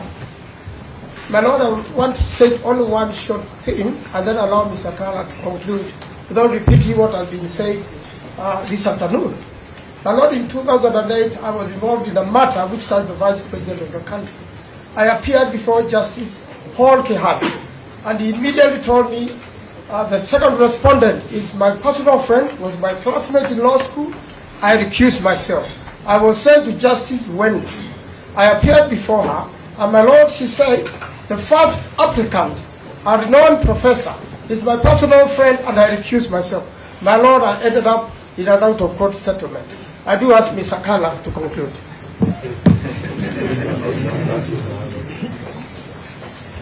My lords, my lady, I just make one submission that in light of the disclosure about the relationship between Justice Murima and the Speaker of the Senate, we find ourselves in a very unfortunate situation where the bench looks like it's on trial. Motions of recusal are normally very difficult to prosecute because the question is, and this is a question that respectfully I want to pose to the bench. Will you feel comfortable? Do you appreciate the fact that so far the events that have taken place, whatever determinations that you will arrive in these particular matters, and they are weighty constitutional national matters that affect the entire country, are you satisfied that they will be received well by the public? That's a question that should be in the mind of the judges as they decide whether to recuse themselves or not. Secondly, it is very clear that the only mistake here was that Justice Murima did not disclose a relationship between himself and Amason King, which is out of a friendship and which is not even illegal. But disclosure, the mere fact that there was no disclosure by itself creates suspicion, apprehension in the minds of the applicants.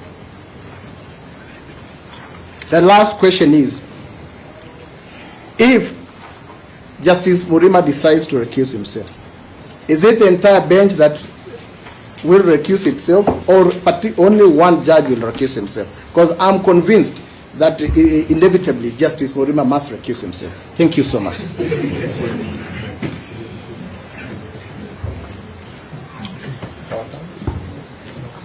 Your Lordship and my lady, if may please you, my name is Akimpa. I do appear for the third petitioner in the consolidated petition. Your Lordship, mine is just to put into context the Supreme Court decision in Dari and 5 others versus East African Development Plan.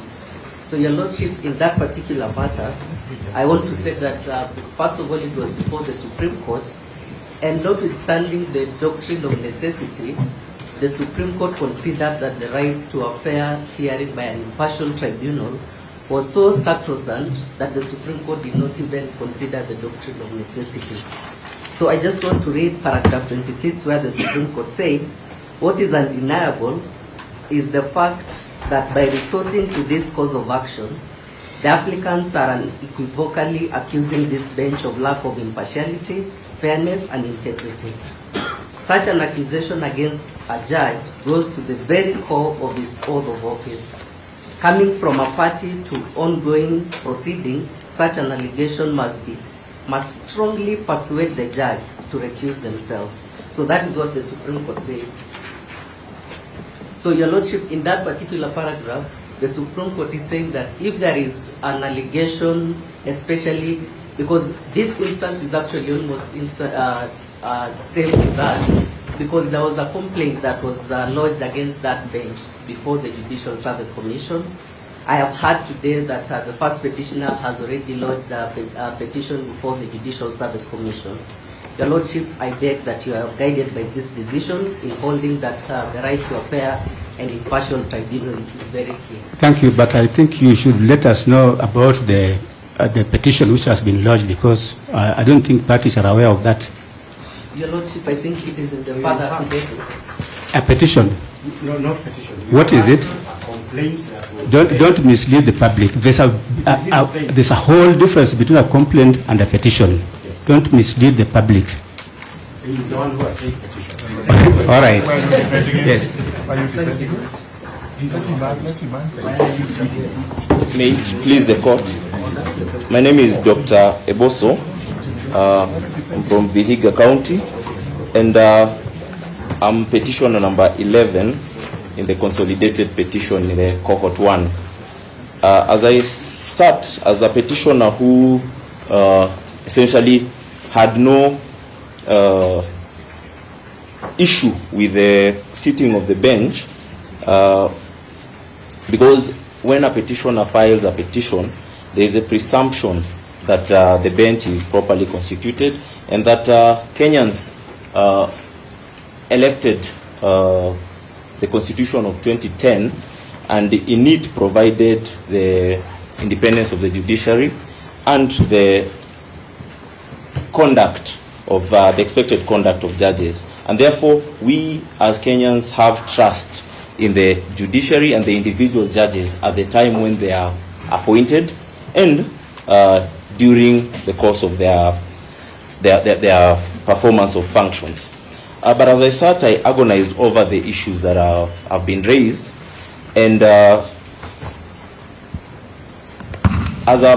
the outset, I realized that the recusal application has been made to this bench to recuse itself, or some of the judges to recuse themselves, but as a decision of the bench. And I agonized over whether recusal or the place of recusal proceedings in a setup like ours. And perhaps this was amplified by the back and forth that we saw with regard to the facts that were coming out And I would wish to be persuaded by Dr. Haminwa that really recusal proceedings and the kind of facts that come to light ought not really be a subject of litigation for several reasons. One, recusal proceedings are really against individual justices, and they relate to the personal conduct which really lies in the mind and conscience of the individual judge. I would give an example. Suppose we ask the bench for one of the judges to recuse themselves, and two of the justices disagreed with the recusal, but the very judge who we are asking to recused themselves. Would we then say that this bench has ruled that the judge must sit? So it's really an individual decision of the judge to reflect upon the facts that are before him, the relationship that is being alleged, because why it can't be litigation, and it should be in the interest of all the parties that the judge is not biased, such that when you make it litigious, what happens is one side will be claiming the other side must prove a point, which they are not really very materially cognizant of. And it's really just the judge who knows the actual facts of the issue.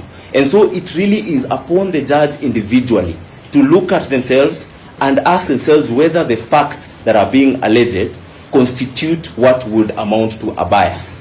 And when we make it litigious like this, we actually violate the Constitution for the reason that the conduct of a judge is not meant to be subject of any proceeding before a court. That is a matter that should be before JSC, that should be before other tribunals. And the Supreme Court has told us that in Bellevue, that the conduct of a judge, because that's what is being alleged here, a judge is being alleged to have concealed information that they ought to have given. A judge is being alleged to have abused office by sitting on a particular day and whatnot. So those are things that really should not be a subject of a proceeding if we really intend to proceed with this matter. Suppose this bench does not recuse itself, then how does the matter proceed in that manner? I'd like to point out that I think I've already talked about the fact that the facts relating to a recusal, the person who really knows what those facts are and the extent to which they are is the judge. And so any discussion as to whether we've proved a case or not proved a case is neither here nor there as relates to this issue. I'd like to refer the court, I don't know how we quote precedents, but I'd like to refer the court to a decision of the Supreme Court of the United States in Jewel Ridge Coal Corporation versus local number 6167 United Mine Workers of America in 1945. And there the court, the Supreme Court found that I think one of the parties was asking for the entire bench to recuse themselves. And I'll just take maybe one more minute for the entire bench to recuse themselves. And the Supreme Court of the United States found that that decision cannot be made by the bench. A question of recusal should be directed at the judge, and it should be the judge to make the decision whether we themselves will recuse themselves or not. It was also, again, captured in 1980 in a decision called Hanrahan versus Hampton, still at the United States Supreme Court. And in India, in 2016, Advocates on Record Association and others versus Union of India, Justice Madan also pointed out the same.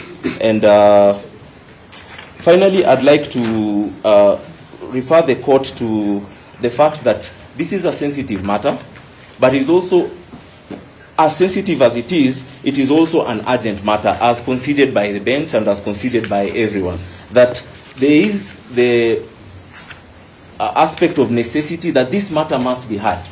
And there's also room for appeal should any person feel they are aggrieved by decisions of this court or the judges herein. And so what I would say is that I would ask that the individual justices, that you look into the issues that have been raised, you look into the facts which you are familiar with them yourselves, and go home and reflect whether indeed you will have the impartiality to hear this matter, and once you make that decision, let's hear the matter and proceed. Thank you.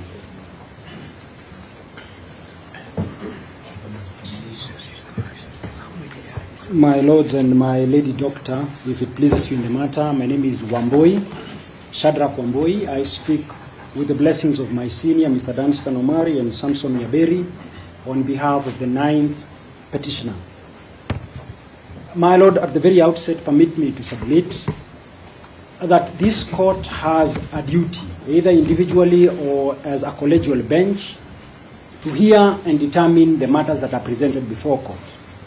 Indeed, just like any other person, you have a duty to act in the defense of the Constitution.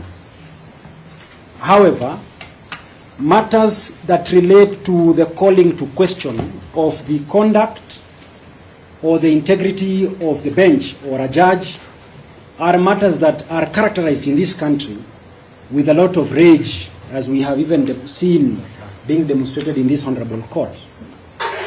In other occasions, applications for recusal, my lady and my lords, are said to be a dialogue of the deaf and a dance of the blind, to the extent that the petitioners or the applicants making an application such as the one that finds itself before you sometimes refrain from even saying the very grounds upon which they make the application, as you have seen before this court.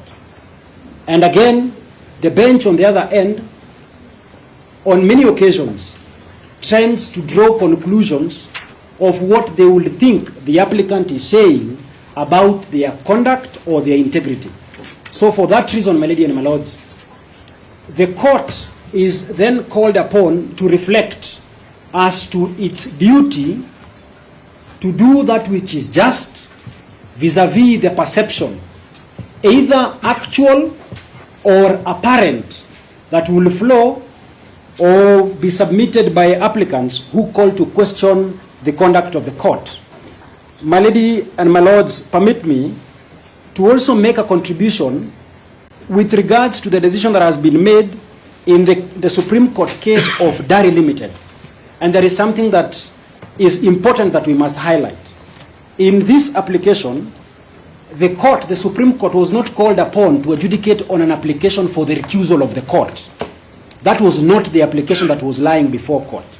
What is important that we must underscore in this case is that the court was invited to suspend or stay its proceedings in view of a complaint that had been made by the applicants before the Judicial Service Commission, so that the court ultimately ended up recusing itself, not that it had been invited to recuse itself, but because there had been a complaint that had been filed before the Judicial Service Commission.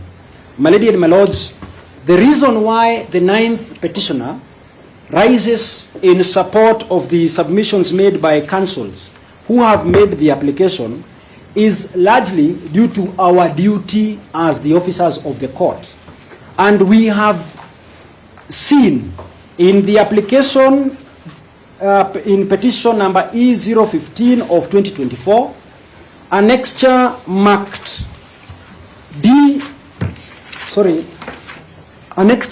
DMM2, which is a letter addressed to my colleague Mr. Swanya of Swanya and Company Advocates from the Judicial Service Commission, highlighting a complaint that has been made by the Deputy President of the Republic of Kenya, His Excellency Gachagua, against this honorable bench.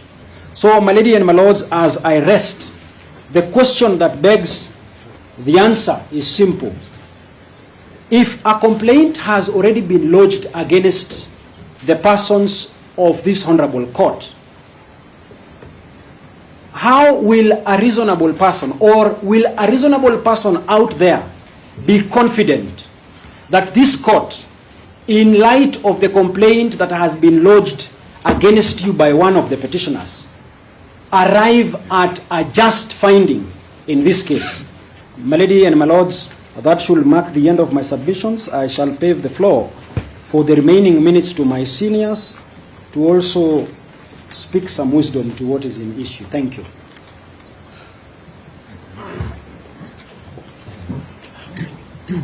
My lady and my lord, my name is Sam Nyaberi, for the 9th petitioner in the second cohort. I stand in support of the motion for recusal, and I juxtapose it in this manner. Recusal applications are tantamount to the court being on trial. It's a charge sheet for the court that it then will determine the parameters that have been set and the grounds that have been adduced to find or make a finding whether they merit.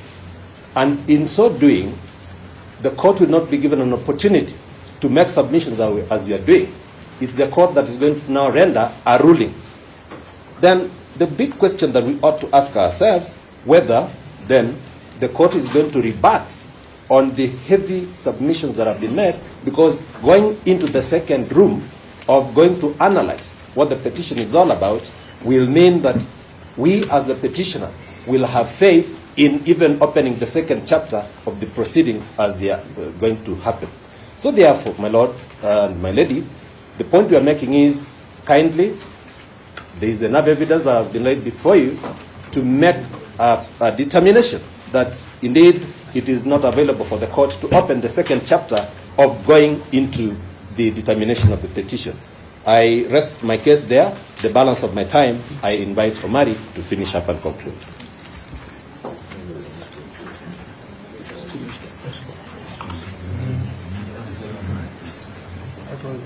My lords and my lady, mine will be very, very brief. One, the court, in determining whether the DCJ has powers to constitute a bench, made a finding that the petitioner was found guilty of an offense of addressing the gallery. His lawyers, all of them, never addressed the court. The lawyers were not addressing you. It is the petitioner who was addressing you. You have already made a decision that the petitioner was addressing the gallery. Will he have confidence to appear before you? Ahmed Nasir Sr.,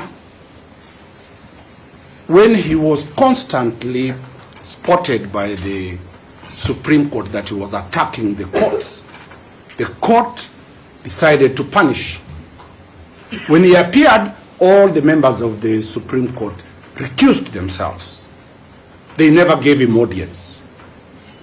Will the deputy president have audience before you when the main substantive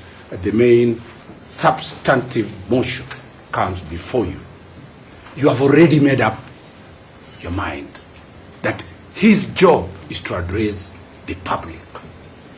The rationale for this matter, going live and my brothers and sisters saying it's a public interest matter, is because 55 million Kenyans are waiting to see the free learned judges appear impartial. It is our submission from our client Sharia Mtani that based on that you recuse yourself. I'll give a small analogy. When I went to pay dowry for a friend of mine, we were told that that place, those people were witches. So that religion, when food is being prayed for, you must close your eyes. We never closed our eyes because behind us we feared, my lord and my lady, that these guys might destroy us. The petitioner is scared of this page. That's my lord.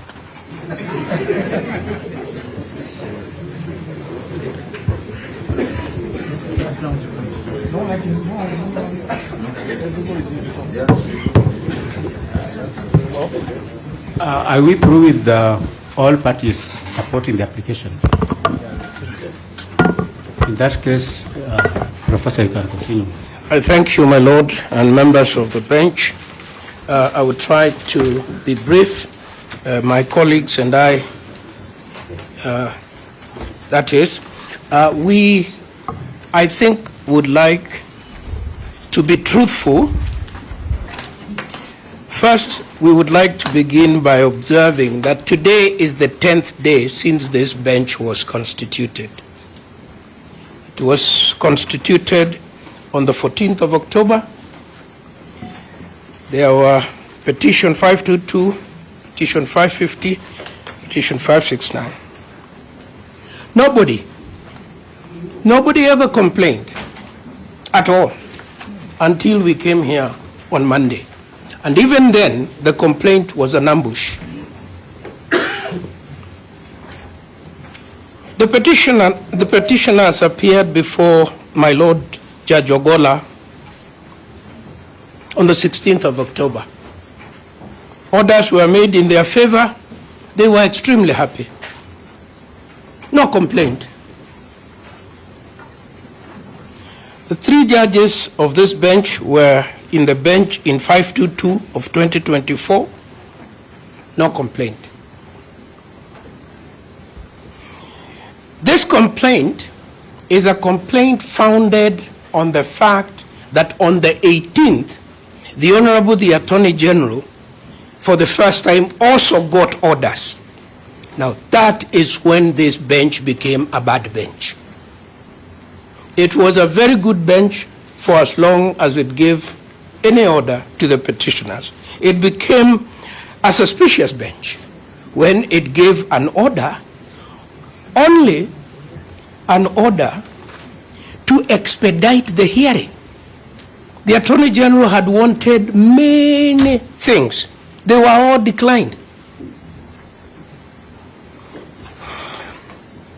I will address you, my lords, on the understanding that we have two petitions. There's one petition I call the Kerugoya petition. And there is another petition I will call the Nairobi petition. It is our preliminary submission that yesterday's ruling of the 23rd substantially addresses the issues raised in the Kerugoya petition, and that those issues are now the res judicata. There is issue estoppel. There is issue estoppel, a doctrine of law that states a question that has been resolved by the court cannot be litigated afresh in the same proceedings. It is our second submission that the first limb of the Nairobi petition on recusal that speaks to how the case was handled between the 18th and the 22nd is also substantially settled by yesterday's ruling. And I think my learned friends, most of them, were able to confirm that. And they complained about that. No. So what issue is alive? The only issue that is alive is the issue of recusal, allegedly on the grounds that I'm so happy that my lady has been spared any further unwarranted attack as regarding her standing. So I will not make any reference to that. It has been considered that it was made recklessly without any factual basis. And I think that what an ethical advocate of the Honorable Court should do is to start by saying, I apologize to her leadership for these allegations that are contained in a document that bears my signature. But that is not for me to say. So let us proceed to the two other allegations. At one point, I was very surprised to hear a submission that said that my Lord Justice Ogola is close to his wife. How can that be?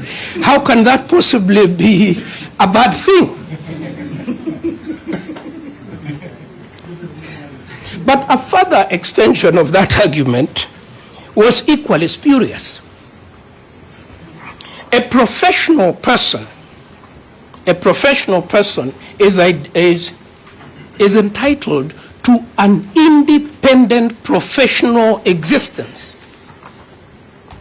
Be it the husband, be it the wife, be it siblings, be it children, they have independent professional, and I am shocked that that can be a ground. Another ground now made is that the Honorable Justice Mrima is a friend of the Speaker of the House. The Speaker of the House was my student. I don't know whether I should recuse myself. My Lord, if I may say this with respect, I have been a law teacher for 38 years. I apologize that that's not very long. There are 3/4 of the lawyers under the age of 50, I have taught them. I don't know whether I should recuse myself each time I appear against, including the Honorable Tom Agenda here, Senator. Could you confirm that? I confirm that you're my teacher. And Judge Morogaru, Senator, the Solicitor General, the Attorney General. This is the nature of our profession. This is the nature of our profession. The Speaker is a member of the legal profession. The Honorable Justice Mrima is a member of the legal profession. How else are we to do our work? Paul Kibugi Moite, Senior Counsel, a personal friend for many years. On the day I got married, he brought me a copper coffee dispenser.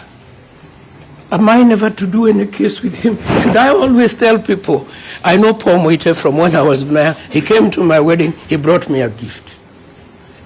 It cannot possibly be. That is not how this profession works. Let me very quickly set this, what I believe, we believe, is the standard. The standard is set in the case of, the most important of this all, is the Rai case, which has been talked about. When will you ask for a recusal? And I agree with Dr. Kamino when he says that no lawyer, no advocate should ever make an application for recusal lightly. Indeed, an advocate approached by a client who is making personal attacks against a judge that are baseless must return the brief to the client. That is the honorable thing to do. Now, I have referred you to the Rai case, but the most important of this all is the objective test that is set in the Rawal case. In the Rawal case, which you are aware of, Rawal versus Judicial Service Commission, the court says there is no basis for a judge to automatically recuse themselves when a bare allegation is made by a party. The allegation must be substantiated. First, they now quote the Court of Appeal. Firstly, it is obvious from the above test that there is no basis for the lather elastic test propounded by Dr. Kaminwa, where a judge must automatically recuse himself or herself upon the making of a bare allegation of any of the parties. We have not come across any authority in support of the proposition, and Dr. John Kaminwa did not provide any. On the contrary, decisions abound that judges must not recuse themselves on flimsy and baseless allegations. It is our submission that a claim that the friendship that may exist between a party and a judge because they went to the same school, because they went to the same university, because they come from the same county. That is baseless. It must be demonstrated. Like was said in the case of Kaplan and Stratton versus Z Engineering Construction Limited. If disqualifications issues were to be raised, say, because a judge and a member of the bar belong to the same Rotary Club or the same Lions Club or the same sports club, there would be no end to such approaches. There would be no end. In this case, it has not been demonstrated that there is any way in which the independence of any of the judges here can be said to have been compromised.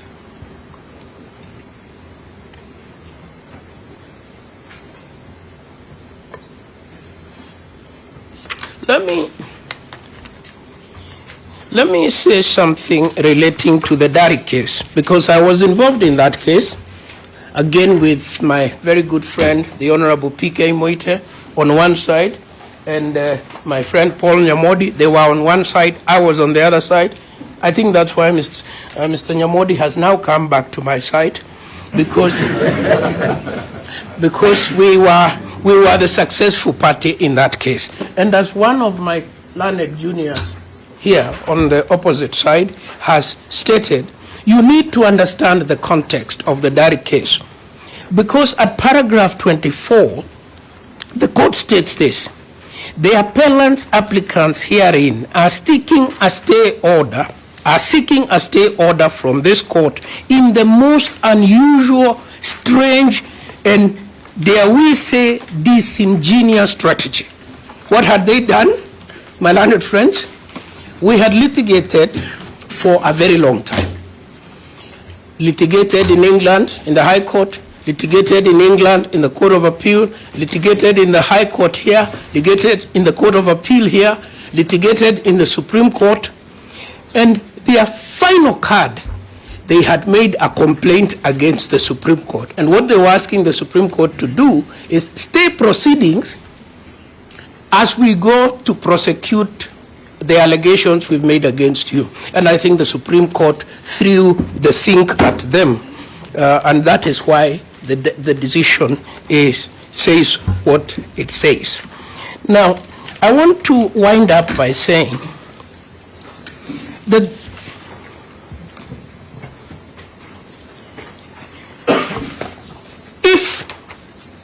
if this court were to accede to this application, it would throw into disarray a critical public interest litigation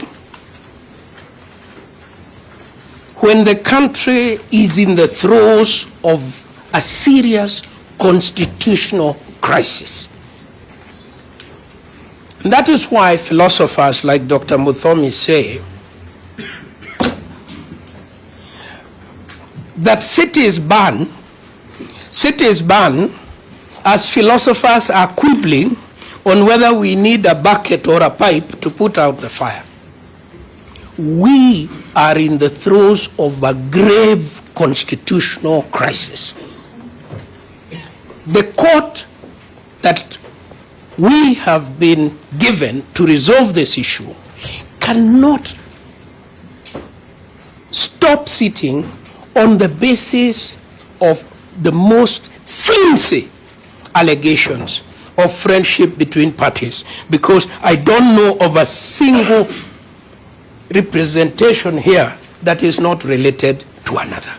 If you opened this door, you will have created a precedent where all a lawyer needs to do, an advocate, all he needs to do is to make a connection.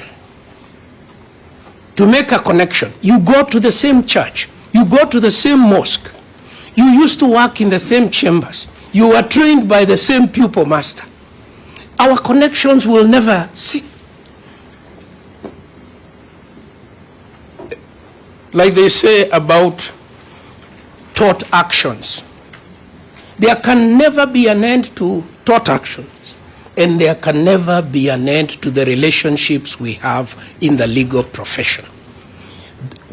An applicant must demonstrate that because of that relationship,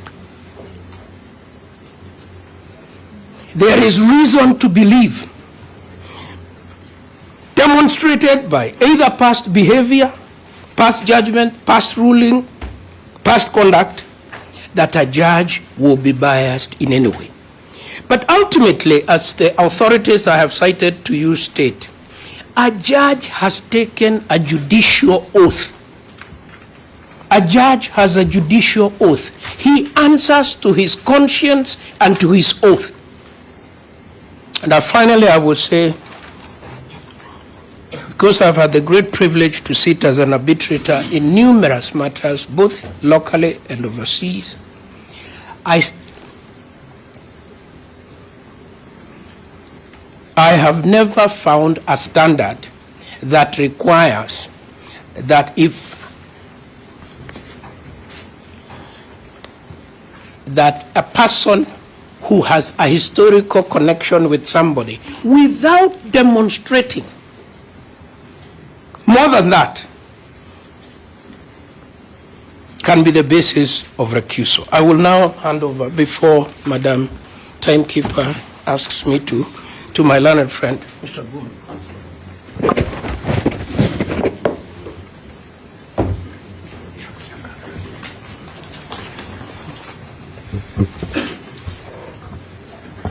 My lords and my ladies, for completeness of our record, we have filed grounds of opposition. We also have filed a list and bundle of authorities, all dated the 22nd of October 2024.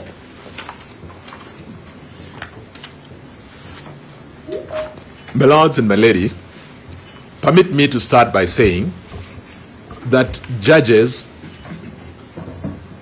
just like any other judicial officer, have a duty to sit. They sit to determine disputes between parties who come before them. That is what makes us a country governed by the rule of law. In that duty, my lords and my lady, it is important that we ensure there is efficiency in the conduct of that very important responsibility. That is on the one hand. On the other hand, it is important that judges then guard against manipulation of processes.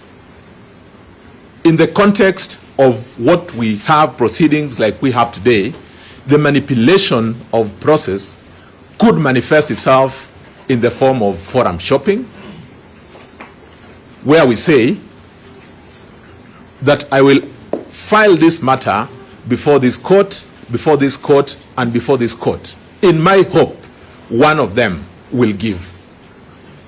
And that if I run into headwinds in any particular direction, then I must, as of necessity, run away from that court.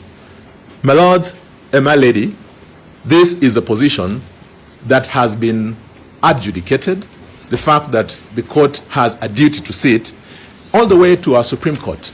We have in our list and bundle of authorities provided, I cited one of the cases as being a case of Gladys Beausoleil versus Judicial Service Commission and a second party. At paragraph 5 of that decision, the court says that the doctrine of duty of a judge to sit, though not profound in Kenya's jurisdiction, then there's a spelling mistake. Every judge has a duty to sit in a matter which they should duly sit in. Recusal should not be used to cripple a judge from sitting or to hear a matter. That duty to sit was buttressed by the fact that every judge took an oath of office to serve impartially and protect, administer, and defend the Constitution. In yet another decision, Peter Mwangi Gishuru versus the Attorney General and the Salaries and Remuneration Commission, at paragraph 61 of that decision, the court says, the court has a duty to sit on matters presented before it for resolution and should only recuse itself where circumstances permit, but not where it will create an unconstitutional moment by refusing to hear a litigant's case because the opposite party apprehends bias. In what context then should we understand that jurisprudence?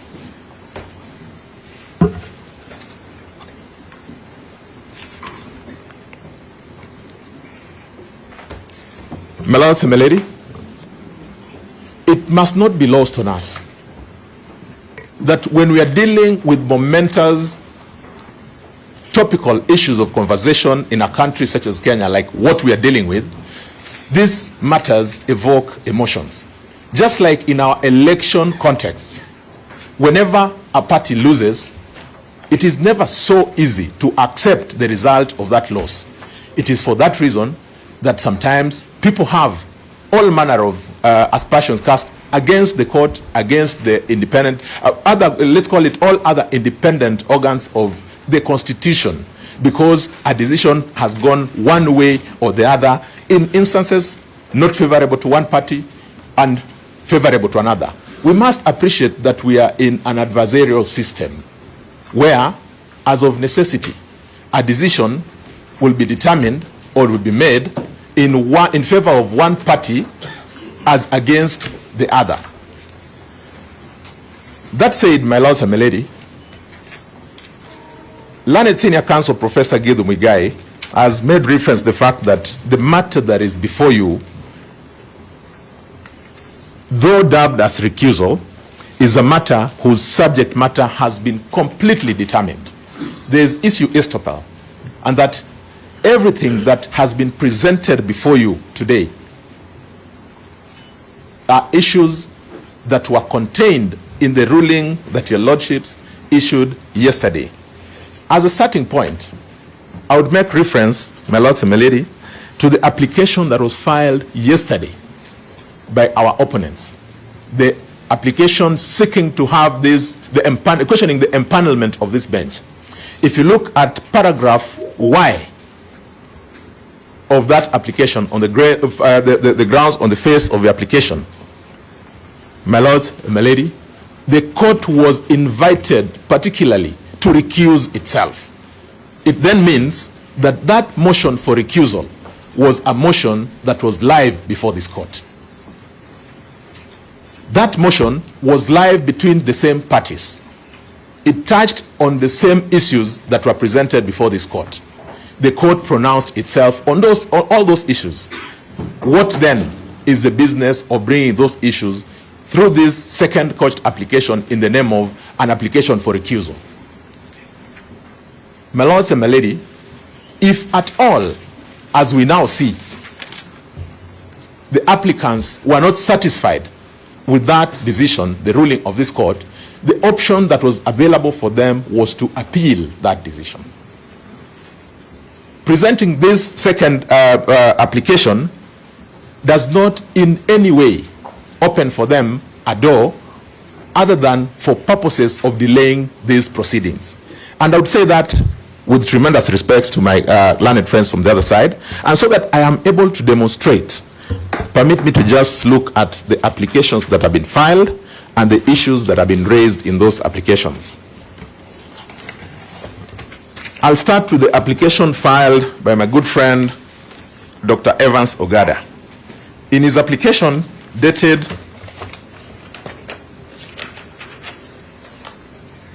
the 21st of October 2024, he raises as ground number one the issues of the certification of these matters on the 18th of October. That was an issue that was before you yesterday. At paragraph 3, so that we understand context, he also says that on the next day, being Saturday, 19th October 2024, the petitioners were surprised by the turn of events wherein they were served with an order of this honorable bench stating that the first and sixth respondents' applications dated 18th October 2024 was coming up for inter partes hearing. Again, that was an issue that was before you. At paragraph 4, it talks about the subsequent reference of the matter by the Chief Justice to the Chief Justice on the 18th of October. That was an issue that was before you. Finally, he questions the unclear circumstances that led to the placement of the file of this bench on a Saturday before you without the express directions of the Chief Justice. Again, my lords and my ladies, that was a matter that was before you. In the application by Mr. Njiru Ndegwa, again, the same thing. First ground, that the petitioners have learned that this bench sat on a Saturday, the 19th of October 2024. That was an issue that was before you. Paragraph 2, it says that the petitioners were surprised by the sudden turn of events. Again, the same language used by the other application. In the other application, a matter that was before you. Paragraph 6, it says that the petitioners are apprehensive that this honorable court has clearly demonstrated that the case for the Attorney General is more important than our petition, yet they are raising similar issues. Again, that issue was before you, and it was determined. Paragraph 8. Let me stop first there. How then do we treat all those issues that were before you? And if we're, just so that then we understand that these matters were before you, when you delivered your ruling, which was shared with us this afternoon, from paragraph 73 all the way to paragraph 96, each and every of these issues were responded to. I mean, determinations were made. At paragraph 79, for instance, the court says, but backed by this sequence of events, we take great exception to the petitioner's conduct that when favorable to the petitioners, orders issued outside the normal working hours of a court raise no concern. However, when the same court acts in an instance where it has been properly moved by the other parties and likewise proceeds to deal with an application at hand in the same vein, the petitioners show their indignation. That was a finding that was made. At paragraph 96, you even go further to say that one of the senior counsels went further by intimating that an exercise akin to the radical surgery may be forthcoming, a statement which we perceive as a veiled attempt at intimidating, intimidation coming from senior counsel. My lords and my ladies, what is left that you're supposed to determine again? It is an attempt to have a second bite at that which has already sailed. If for one moment we were to look at this application by Mr. Ndegwa Njiru, he then introduces very strange allegations which he has had to withdraw. Everybody saw his discomfort at making reference to those issues. But as we all observed, these issues around making allegations and running away from them are meant to cast aspersions and indirectly intimidate the court. Permit me to say, or to make reference to paragraph 8, where they say, for instance, that the petitioners have credible information that Honorable Justice Mrima is a close associate to the proposed Deputy President, Mr. Kithure Kindiki, and that the said judge failed, refused, or neglected to disclose that fact. Really, is that an issue that a party seeking the resolution of a matter that they brought under a certificate of urgency would want to raise to be a reason for a judge to disqualify himself? What is this association that we are talking about? What evidence have we tendered that there is anything that would be considered to be either untoward or that would make it inappropriate for the judge to sit in these proceedings? In fact, they go on to add in a paragraph that they sought to, one of the paragraphs, at paragraph 10, they say that this close association between Honorable Justice Mrima and the proposed nominee for the position of Deputy President of the Republic of Kenya might have caused this court to convene and sit on a Saturday with a view of assisting one party in these proceedings. Is that not outrageous, to say the least? We go on to say, at paragraph 11, that the petitioners are in possession of credible information that Mr. Justice Ogola, who is the presiding judge in these proceedings, is conflicted as his spouse is a member of a Kenya Water Board, having been appointed by the President of the Republic of Kenya, who has in haste nominated Mr. Kithure Kindiki as his principal assistant. Allow me to pause on that allegation for one moment. What evidence do they present? Absolutely none. Today, let me take one step back. Yesterday, when the court was rising, we did put them on notice that we would seek to cross-examine the deponents of the affidavits that contained these very unfortunate averments. To try and cure that, they've then introduced a gazette notice. In that gazette notice, my lords and my lady, they then seek to say, gazette notices speak for themselves.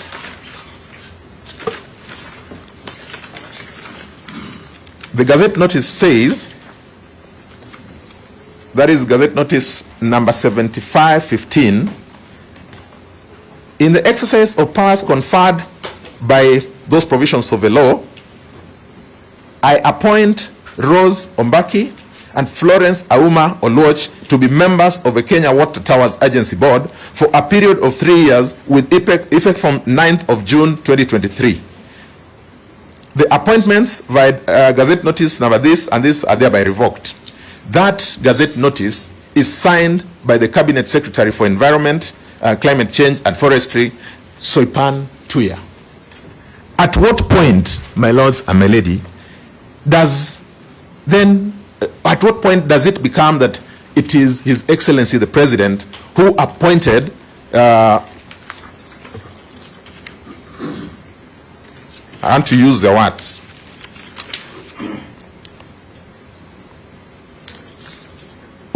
His spouse is a member of the Kenya Water Towers Board, having been appointed by the President of the Republic of Kenya. When we come with such outright lies, what are we trying to do to the court, to the individual members of the court, to the parties before these proceedings? Is it a case of saying that we will get out of that court by all means necessary, including by peddling lies? My lords and my lady, these are the grounds upon which you're being asked to recuse yourselves. I've also seen there was, just give me 1 second, there was an equally strange averment about Lady Justice Freda Mugambi. Paragraph 16. Okay, let me just get that. Get to that.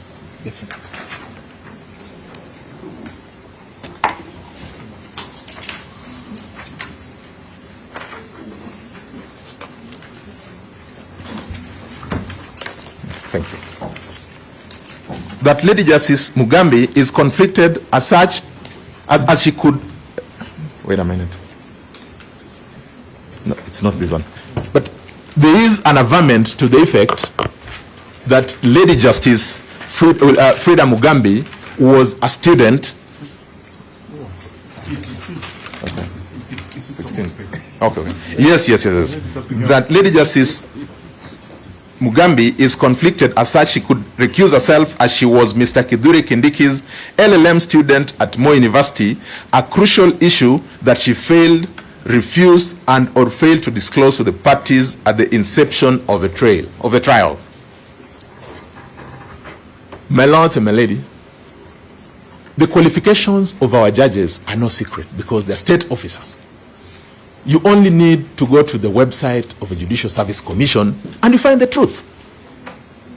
My lord, my lady, when we saw this very strange averment, we took the trouble to go to the website of a Judicial Service Commission and we established that Her Ladyship Justice Wilfrida Mugambi got her LLM from Birmingham University in the UK. How then do we want to bring these lies and feed them to the people of Kenya, feed them to the court, and expect that on account of such flimsy, concocted material, then the court should recuse itself? Again, is it a case of us saying, by all means necessary, we shall not appear before that court? My lords, my ladies, there are clear standards and thresholds that have been established both by the regulations governing the conduct of the court and even case law. That, my lords and my lady, first, you exercise your conscience as to what should make you recuse yourself. Number two, in the event that a party is raising a concern as to your recusal, then it must be a substantial issue. It must be a substantial question that has been brought before you. It cannot be that every frivolous allegation that is brought before the court should make the court down its tools. That, my lords and my lady, will amount or will create or facilitate an environment where forum shopping will be rife. We'll just need to mention anything, that I went to school with so-and-so, that I go to church with so-and-so, that I traveled with so-and-so, and that should be a reason for them to recuse themselves. That certainly cannot be the standard. My lords and my lady, I would refer you to one of the decisions in our bundle and list of authorities. That's UNAD, Ex parte CJL 1986, 60 AL JR 528, where the court had this to say, that although it is important that justice must be seen to be done, it is equally important that judicial officers discharge their duty and do not, by acceding too readily to suggestions and appearances of bias, encourage parties to believe that by seeking the disqualification of a judge, they will have their case tried by someone thought to be more likely to decide the case in their favor. My lords, my lady, the question that we'll be asking ourselves is, what is that fundamental question that has been presented? And why this is an important concern is because sometimes such frivolous grounds are raised purely to embarrass the court. On this occasion, I have absolutely no doubt in my mind that the net effect of what these allegations have done is an attempt at embarrassing the court. My lords and my lady, we urge that you resist that invite.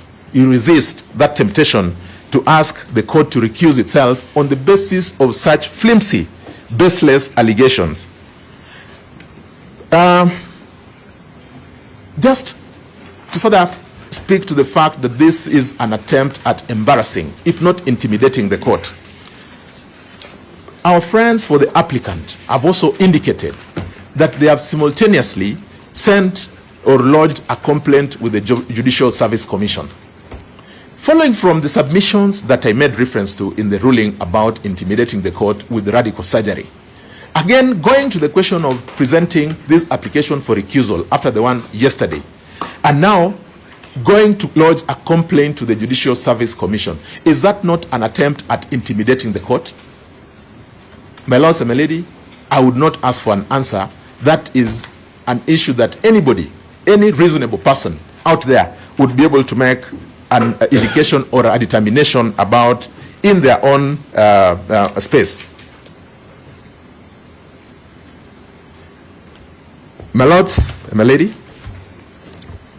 is it also possible that this could be one of those issues that the applicants, or rather the respondents, have complained of as being a delaying tactic? Because we raised concerns yesterday. We are raising them again today.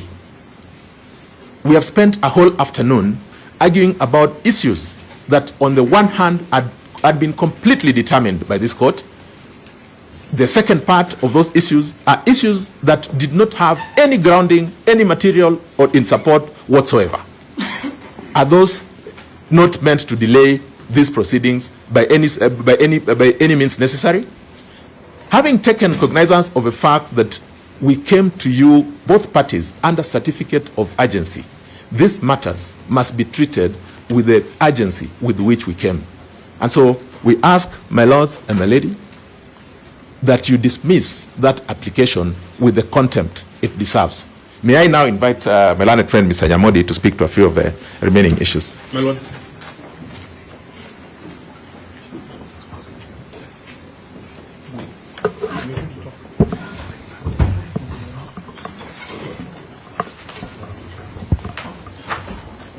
My lords, my lady, I wish to commence my submissions in opposition to the application for recusal before you this evening by tendering an unreserved apology on behalf of the members of the bar who have been urging and opposing the application before you today. Despite my relatively few years at the bar, I appreciate that prosecuting an application for recusal, and I have some experience in prosecuting applications for recusal, and it will become apparent in a moment, are not easy applications to prosecute. But the reason that I offer the unreserved apology is that it is my humble and respectful position that however difficult they are, there is no need for them to be prosecuted in as bad-natured a manner as these applications have been prosecuted before you. And for that, I am sorry. The only mistake that your lordships and my lady have made is to serve your nation as judges of the High Court and choose to sit in this matter. We have been told that there is no difference between this matter and any other matter, and I affirm that there is no difference. It is a matter just like any other matter. I wish to start by perhaps completing a submission that was made and not completed by my learned colleague, Mr. Gumbo, who submitted a few moments before. The issue of your recusal was not just an issue in the grounds, in the notice of motion that you determined yesterday, but it was contained in prayer 5 in that notice of motion.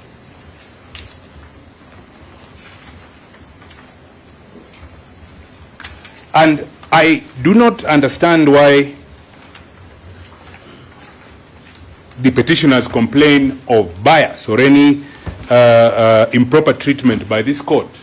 Because again, in my few years at the bar, in my relatively few years at the bar, seldom have I come across an application dated today, had on the same day, and a substantive ruling running to in excess of 40 pages delivered the next day.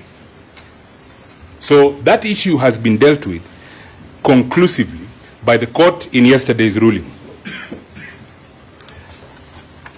I wish to then focus on the authority that was cited in the dairy matter. And again, in my relatively few years at the bar, I have had the pleasure, the privilege of arguing several matters in the Supreme Court. Many of them are precedent-setting. Dairy is one of them, and I did not know dairy would be one of them. But the ruling of the Supreme Court delivered in the dairy matter on the 11th of October this year has confounded me for a few reasons. I am still trying to understand what the meaning of that decision is. And I will share with your lordships some of my, some of the issues I have with that decision, and hopefully in your ruling you will help me understand them. The decision in dairy is not available as an authority for what the petitioners cite it to be. And one of the issues that confound me with that dairy decision, and if my lords, my lady, when you retire to consider your ruling in this matter, you take a moment and find the original script or the original version, not the one reported in KLR, but the one that is on the Supreme Court's website and was circulated to us on the 11th of this month. you will find that at the beginning of that ruling, Paul Nyamodi, yours truly, is referred to as senior counsel. Now, I cannot insist that I'm senior counsel because the Supreme Court referred to me as senior counsel in that ruling. That is the first issue that confounded me with that ruling. The second issue is that there was no application for the learned judges of the Supreme Court to recuse themselves.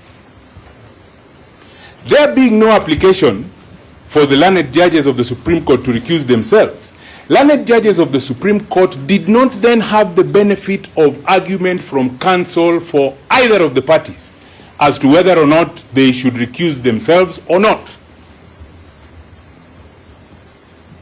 And if you look at that Dari decision, you will not find anywhere. Perhaps you are disparaging the Supreme Court. I am not. I'm speaking about their decision.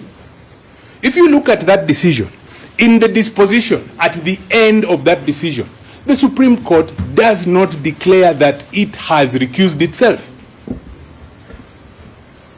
So if you were to extract the order, the issue of recusal would be absent. So in respect of that, I wish to submit that the issue of recusal in the Dari matter is then obiter.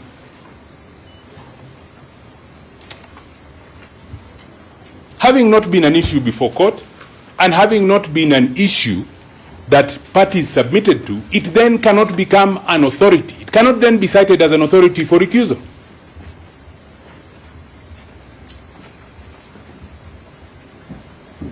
The second issue about the Dari decision, and the second reason why I say that Dari is distinguishable, is as follows. Unlike in this matter, where the issues, where the facts upon which the application for recusal are based have been judicially considered and a decision given, and that decision is contained between paragraph 74 and paragraph 96 in the decision you delivered in this matter yesterday.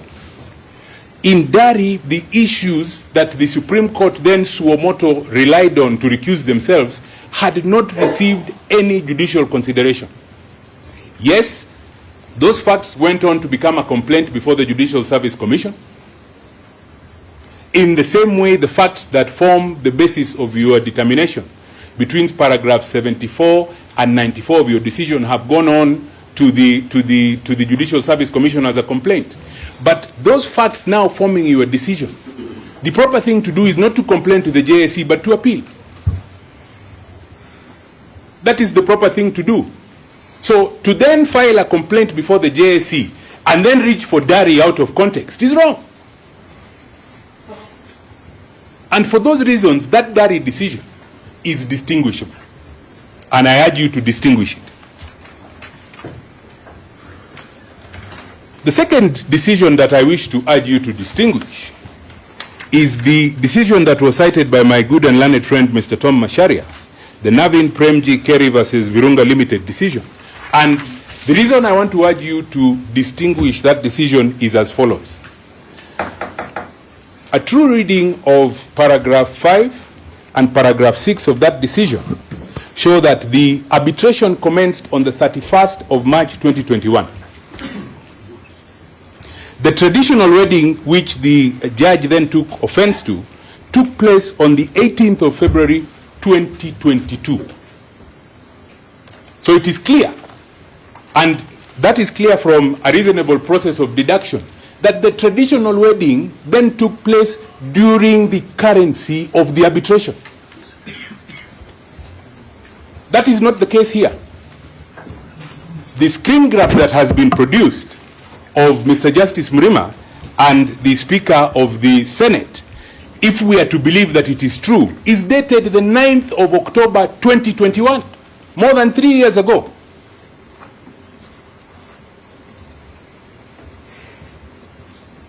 So this decision is distinguishable on the facts.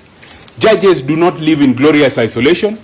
Your appointment as a judge does not mean that you cannot invite your friends to a wedding.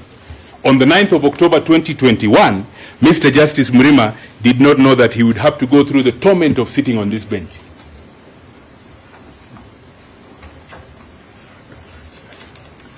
In respect of the Manchester Outfitters decision,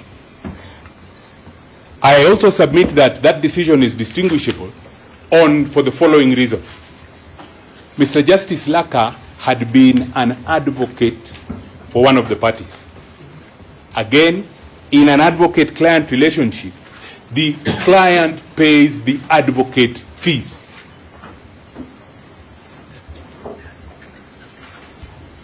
And that relationship is not at play here. And for those reasons, I urge you to distinguish that decision.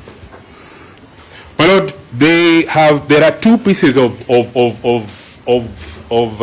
two annexures that we wish to make a specific submission on. And that annexure is the screen grab from Amason Kingi's account and the prophecy by learned senior counsel Ahmed Nasir as to what would take or what is going to happen in this matter. My Lord, those are electronic evidence. And those are electronic evidence I submit within the meaning of Section 106B of the Evidence Act. In the absence of a certificate required by Section 106B of the Evidence Act,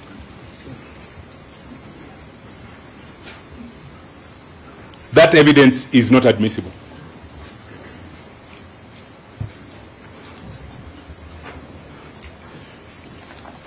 My Lords, it has been submitted by those who have submitted before me in opposition of the application that the petitioners are guilty of forum shopping.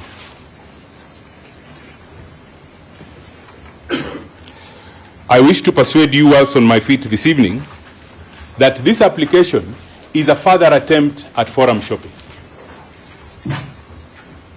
My Lords, my Lady, you will not, because you are seized with petition number 522 of 2024, that on the eve of the impeachment hearing, the petitioners insisted at an hour not too different from this that you hear their application for conservatory orders. The application was heard, and you, with exceptional dispatch, delivered the ruling the next morning at 8:30 in the morning. My Lords, my Ladies, after the ruling, the learned counsel who are in court for the petitioners engaged you in a lengthy submission, which appears to be their stock in trade, on a request for leave to amend that petition. And the requirement or the request that they wanted, or the reason why they wanted leave, was they envisaged that perhaps after the impeachment proceedings in the Senate, there may have been need to have recourse to court and seek certain orders. But what did the petitioner do? The petitioner, and we are told that he was unwell, as he was unwell, issued instructions for this petition to be filed, for petition 565 to be filed, and conveniently this petition did not come to this bench. This petition went before another court, and surprise, surprise, before that court they got their orders. And it is those orders that they seek to defend here today. A request for you to recuse yourself is in furtherance of their attempt to forum shop. And my Lords, my Ladies, as I take my seat, I urge you to bear in mind the finding that you have already made about these petitioners. Paragraph 98 of your decision and paragraph 99 of your decision rendered this morning, or rendered yesterday, which with your permission, I ask to read. Counsel also insinuated that this bench is part of a conspiracy to violate the petitioner's rights to a fair hearing under Article 50 of the Constitution. These submissions are without foundation and wholly without merit. The court has not issued any rulings or directions that would suggest such an intent. It is apparent that this argument was made for the gallery, and we find it unnecessary to address it further.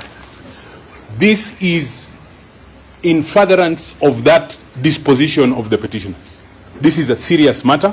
As has been submitted by my learned colleagues, you have a duty to sit, and we urge you to sit and dispense justice in this matter. I'm most obliged. My Lady and my Lords, hot on the heels of submissions by Mr. Nyamodi, now senior counsel, I wish to state as follows. My lady and my lords, the serpentine and sinuous submissions by Ndegwa and by my learned friend, senior counsel John Aminwa, just in case he says I was breastfeeding, must be faulted for two reasons, my lord. My lord, one, Mr. Aminwa refers to the Richard Nixon impeachment as the first impeachment, when it is clear, my lord, that in the US, the first impeachment was that of President Andrew Johnson in 1868, coming after he dismissed a war general, Mr. Stanton. The Richard Nixon impeachment was the second impeachment coming in 1974, because you said that was the first impeachment, and Nixon resigned. It's just important for context, my lord. Yes, my lord, it's just important for context that in the second impeachment of Richard Nixon, he resigned on the 8th of August, 1974, and thereafter, the next president, Ford, took over for the next 3 years. I think it's instructing, my lord, to refer to this impeachment because of the case of... Nixon was never impeached. He resigned. I've said he resigned. After the Watergate scandal, the impeachment commenced and he resigned. And that is what gentlemen do when an impeachment is imminent. My lord, I want to connect this to my submissions, that we shall be relying on the political question doctrine and the finality of impeachments by Senate in a comparative context. My lord, let me submit that in Gladys Bosch-Soleil versus JSC, this court set out a threshold for recusal. And the threshold is, my lords, that a recusal application must be made in good faith. And if the court listened to the histrionics from the petitioners, the courts will note that the application is not made in good faith. It is tied to an intention to extend ex parte orders that advantage the petitioners. The petitioners are intent, my lords and my lady, on scuttling the bench and scaring them away from sitting so that they can have open-ended and irregular orders issued in Kerugoya by Justice Richard Mongo. Then they went to the second act of actually filing a complaint with the Judicial Service Commission submitted to Isaac Wamasa and duly acknowledged, so that this court can be scared away and run away. My lord, then the scheme is not complete. My lord, Judge Ibrahim, at page 31 of the Gladys Bosch-Soleil decision, stated, my lord, that the threshold for impeachments cannot, for recusal cannot be so low, and every allegation made of any form of bias must be proved through credible evidence. My lord, I dive straight to section 11 of the Oaths and Statutory Declarations Act. The petitioner's affidavit. The petitioner made a false affidavit through a deponent who swore to factual issues that the petitioner then attempted to withdraw in court. My lord, that not only invites a criminal sanction under section 11, but what is more important, my lord, is that false affidavits are no affidavits and must be struck off.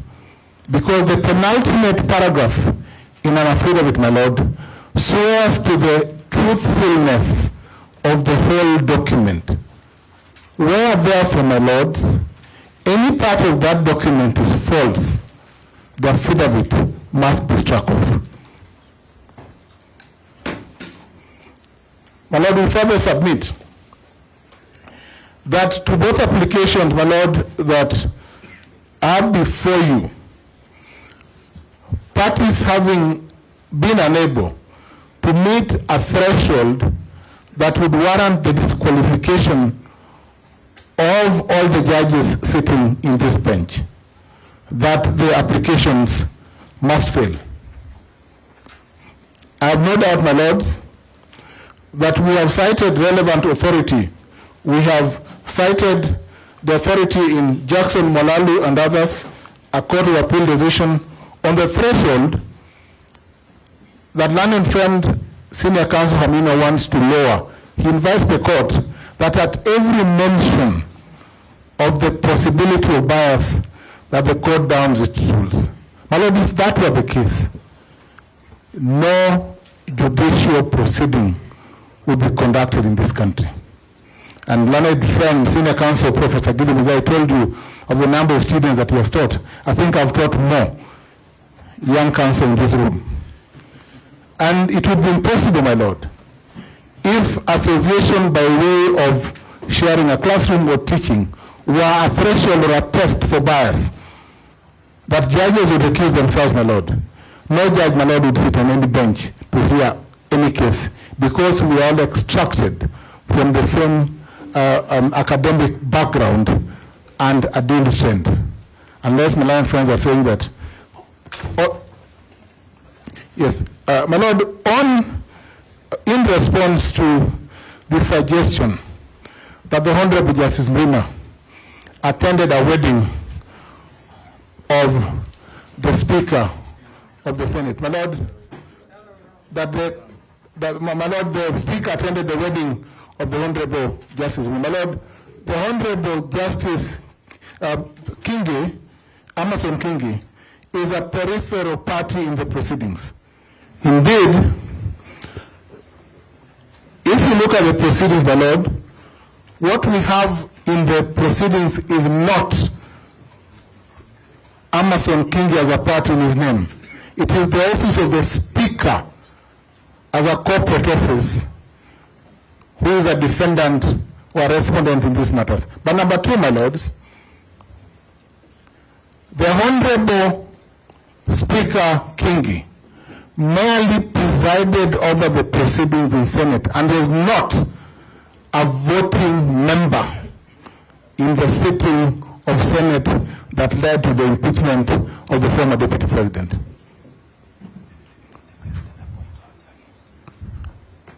My Lord, the Honorable Kingi has not taken part in the appointment of this bench in any form. My Lord, clearly, the petitioners are clutching on straws, and every attempt at ensuring that this court does not proceed seems to be falling by the wayside. I urge the court and I invite the court to consider this application for recusal as another attempt to frustrate the processes of this court and to ensure, my Lord, that this bench does not proceed to dispense justice that ought to be dispensed expeditiously in line with the Constitution. I pray, my Lord. And my Lord, on the appointments of judges, my Lord, clearly, if peradventure the argument on conflict extended to who appoints, my Lord, the President appoints all judges, and is a party. I think they should have added that ground, perhaps, because the President appoints all judges. But that cannot be a cause for a party seeking a recusal, my Lord, because the President, in performing a constitutional mandate, just like, my Lord, the CS Environment Soipanti exercised her statutory mandate in appointing Florence as a board member, my Lord, cannot be a cause or a basis for seeking or asking for consent. My Lord, soon parties will then apply for recusal on the basis, my Lord, that two judges or litigant and a judge belong to the same community. Thank you, my lord.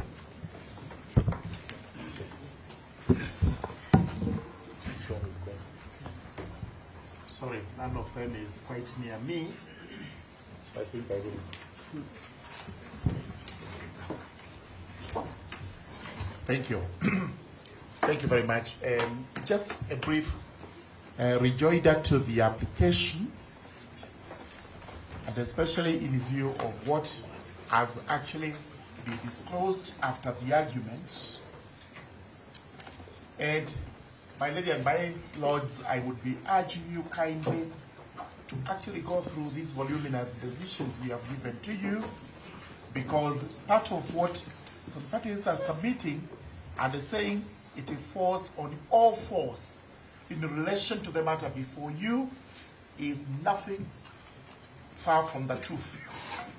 And the example that has been cited is that of Erai and Virunga Limited, where it has actually been shown that that authority cited does not in any way relate to what is before you in terms of facts and the applicable law. It has been clearly demonstrated that here disclosure was necessary because... Just a minute. We wish to adjourn for 10 minutes. You can take a health break for 10 minutes.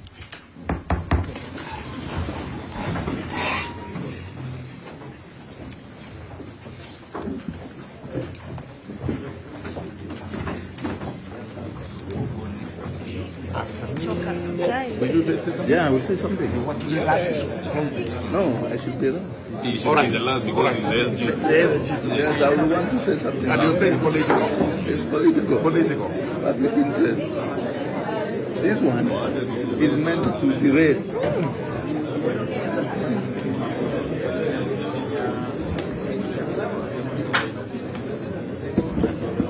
How long are you taking? A few minutes. I don't know. But I'm already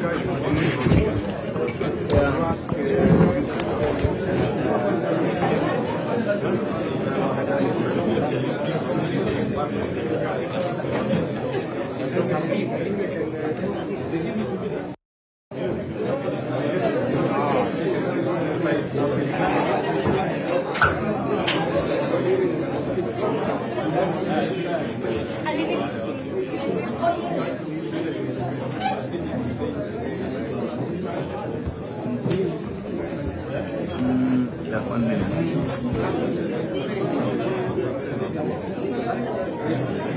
Family meeting.